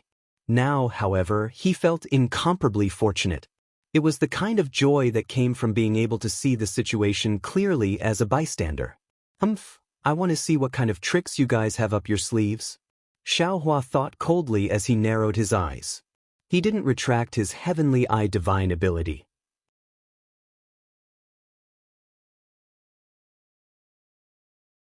Chapter 43-48. At this moment, Ao Zhantian's heart was a little heavy. He felt that Shui Mingzi's actions were a little unjust, but he soon felt relieved. After all, everyone's thoughts were different. Shui Mingzi didn't have Ao Zhantian's experience on Dragon Island, so Ao Zhantian couldn't force Shui Mingzi to be grateful to Xiao Hua, nor could he force Shui Mingzi to save Xiao Hua like he did. However, after flying for the time it took to brew a cup of tea, they saw a large lake in front of them. The water of the lake was as clear as crystal, and Ao Zhantian was just about to ask Shui Mingzi when his heart suddenly trembled. An indescribable feeling of fear rose from the bottom of his heart. "Oh no, this is bad. Shui Mingzi just said that he has the bloodline of the ancient Bell Mountain's demon race, and he has a good relationship with the ancient Bell Mountain's great demon race. With his relationship with the ancient Bell Mountain, although Shui Mingzi can't say that he can do whatever he wants in the Thousand Beasts sacred realm, at least he won't be attacked by the demon race everywhere he goes, right? Moreover, if Shui Mingzi wanted to cooperate with a certain clan, why didn't he say anything earlier? Why did he wait until now? Could it be that Shui Mingzi's initial plan was not like this? Then what was his initial plan? Just as Ao Zhantian had expected, a furious roar erupted from the depths of the pond. A pillar of water shot up into the sky, and an aquatic beast over 100 feet in length stepped on the surface of the water and made its way over. Its ferocious aura had already enveloped the area within a few kilometers. "Fellow Immortal!" Ao Zhantian turned his head and urged Xiao Hua, who had transformed into a python, to hurry up. However, when he saw the aquatic beast flying over, the python lazily glanced at it with a disinterested expression, completely ignoring Ao Zhantian. Helpless, Ao Zhantian could only wave his hand and say, "Fellow Daoists, let's kill our way over," not to mention that Xiao Hua, who transformed into a python, was hurt by the secret plans of the group of cultivators and had the intention of slacking off. The distance from the pool was more than 10 million li. This place was filled with swamps and towering peaks. Demonic clouds covered the low sky. It was the scorching noon sun, and the sunlight proudly spilled over the earth. However, the sunlight was unable to penetrate the demonic clouds and shine on the swamps. Even though sunlight couldn't penetrate the clouds, The water and mountains under the demonic clouds were filled with 5 colors. The 5-colored halo was like a person's essence, chi, and spirit. It was hidden in the mountains and rivers, nourishing them. Although one couldn't see much with the naked eye, one would always feel that the mountains and rivers here were different from other places. Not only were the mountains and rivers different, but the demon clan and demon beasts that appeared in this area were also different from other places. From time to time, waves would rise in the water. The thin splashes of the water revealed a faint 5-colored light. Under the splashes of the water, shellfish of all sizes would occasionally reveal themselves. Whether it was the small shellfish that were only a few feet long or the big shellfish that were more than 100 feet long, these shellfish had some strange talismans engraved on their shells. The talismans themselves did not have any luster, but under the light of the water, they revealed 5 colors. Some of the colors even formed a halo in midair, hanging there for a long time, like rainbows after rain. Between the mountains, there would occasionally be some water clan members holding weapons and moving in groups. Most of these water clan members were shellfish. From time to time, the flapping seashells would shine a colorful light onto the mountain peak, making the mountain peak look even taller and more upright. At this moment, buzz! In the distant sky, a rainbow appeared, but in a moment, it landed on one of the mountain peaks. After the rainbow faded, a beautiful female cultivator was revealed. It was Fairy Jing, who had died after drinking the forgotten love water on Broken Heart Mountain. As soon as Fairy Jing landed on the mountain, there was a 5-colored demonic light that clashed with each other. The demonic light rushed out of the mountain about 100 feet to the left of Fairy Jing and turned into hundreds of oval-shaped halos that enveloped Fairy Jing. Wherever the halos landed, the energy of the world was isolated and the space was restricted. Even the sunlight and the water were blocked. It looked very strange and powerful. Seeing this, Fairy Jing wasn't in a hurry. The 3-colored light around her flashed and a heart shell appeared out of thin air. This heart shell was different from the one she gave to Xiaohua. Not only was the heart shell several times larger, but there were also many more lines on the heart shell. What was special was that the tricolored light of the lines shrank and contracted slightly. It gave off a feeling that made one's heart tremble. It was as if it was a voice or a gaze that made one involuntarily intoxicated. After Xinbei was taken out, the tricolored light suddenly swelled in all directions and landed within the 5-colored demonic light. The 5-colored demonic light paused in midair, but the tricolored light did not stop. It continued to spread in all directions. When the light had swelled by over 100 feet, the 5-colored demonic light shattered with a bang. While most of the demonic light entered the mountain rocks, a small portion of the demonic light turned into a fist-sized banner that charged into the swamp below the mountain peak. The demonic light fell into the lake and there was another loud bang. A pillar of water rushed out from the bottom of the lake and more than a dozen demons came out with weapons in their hands. Who are you? Are you the king's descendant? The patrolling demons saw that Fairy Jing was a human and was standing on the mountain peak safe and sound. Although they didn't see the heart shell, they knew that she was the descendant of Demon King by Qingyu. Although their tone was very serious, there was a hint of intimacy in their tone. I am Li Jing. Fairy Jing smiled and didn't bow. She raised her hand and took out a beast's skin from her chest and answered proudly, Today, I came back to the mountain under the king's order to kowtow. Please report to me, patrolling mountain. The king's order? The leader was shocked and looked at Fairy Jing in disbelief. A large hand reached out from the shell and said respectfully, Please show me the king's order, Fairy. Fairy Jing was also puzzled. As she handed the beast's skin to the patrolling demon, she said curiously, Normally, when I return to the mountain, even my token won't be carefully checked, let alone the king's order. What's going on today? Could it be that Bai Qingyu has undergone some changes? The mountain patrolling envoy took the beast's skin and used his yuan will to probe it. He saw that the 5-colored demonic light on the beast's skin was like 5 colored lines that interweaved in an orderly manner within the beast's skin. Waves of auras that he was familiar with seeped out from the runes on the beast's skin. The mountain patrolling envoy knew that Fairy Jing was right, so he returned the beast's skin to her. Then he answered with a smile, "What can happen to me by Qingyu? Not to mention the demons of the Thousand Demons Sacred Realm, even the Confucian cultivators of the hidden immortal continent and the Buddhas of the Western Paradise wouldn't dare to find trouble with me, right?" Fairy Jing took the beast's skin and said with a smile, "Then, is there a joyous occasion in the mountain?" "Hee, it's not really a joyous occasion. It's just a banquet," the patrolling demon said without a care. "Banquet?" Fairy Jing was even more puzzled. "What kind of event is that?" PFFF, PFFF, PFFF. Just as Fairy Jing asked that, she heard a series of muffled thunder in the sky. A flying imperial artifact that looked like a flower basket appeared between the clouds. Behind that flying imperial artifact, several demons spread their wings and controlled their demonic clouds to follow behind it. "Damn it." The patrolling demon who was talking to Fairy Jing cursed and ordered, "How can we let them rush here? Quick, capture them first." "Yes." The demons behind the patrolling demon hurriedly responded. Their bodies glowed with 5-colored radiance, and they immediately turned into rainbows and shot into the sky. These demons didn't directly attack the enemy. Instead, they opened their mouths and took out several colorful flags. When the flags were waved, thunderous sounds could be heard. Woo-woo!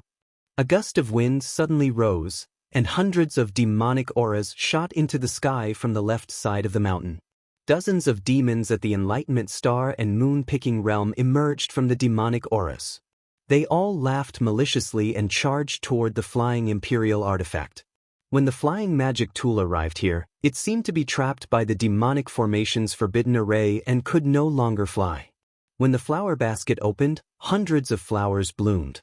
Dozens of Aurus core and nascent soul human cultivators flew out from the basket. When these cultivators saw that there were pursuers behind them and demons in front of them, they did not say a word.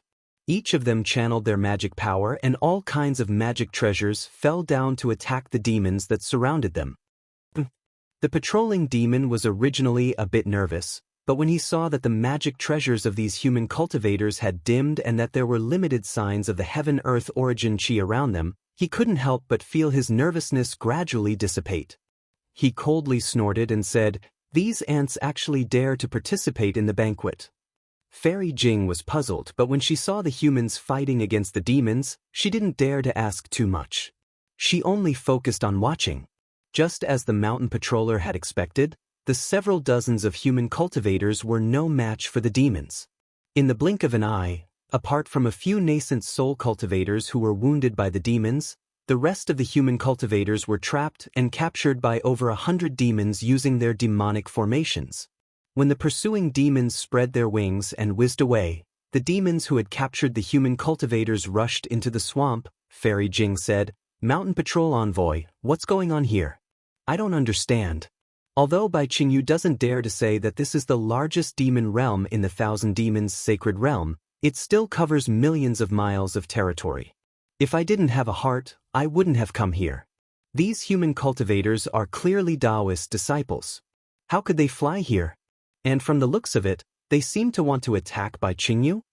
The patrolling demon glanced at Fairy Jing impatiently and was about to casually brush her off with a few words. But suddenly, he thought of the 5-colored beast skin in Fairy Jing's hands. His heart jumped and he hurriedly said, "Fairy, you haven't returned to Bai Qingyu for a long time, right?" "Yes, indeed." Fairy Jing nodded and said, "After I met the Demon King, I went out to sea to train.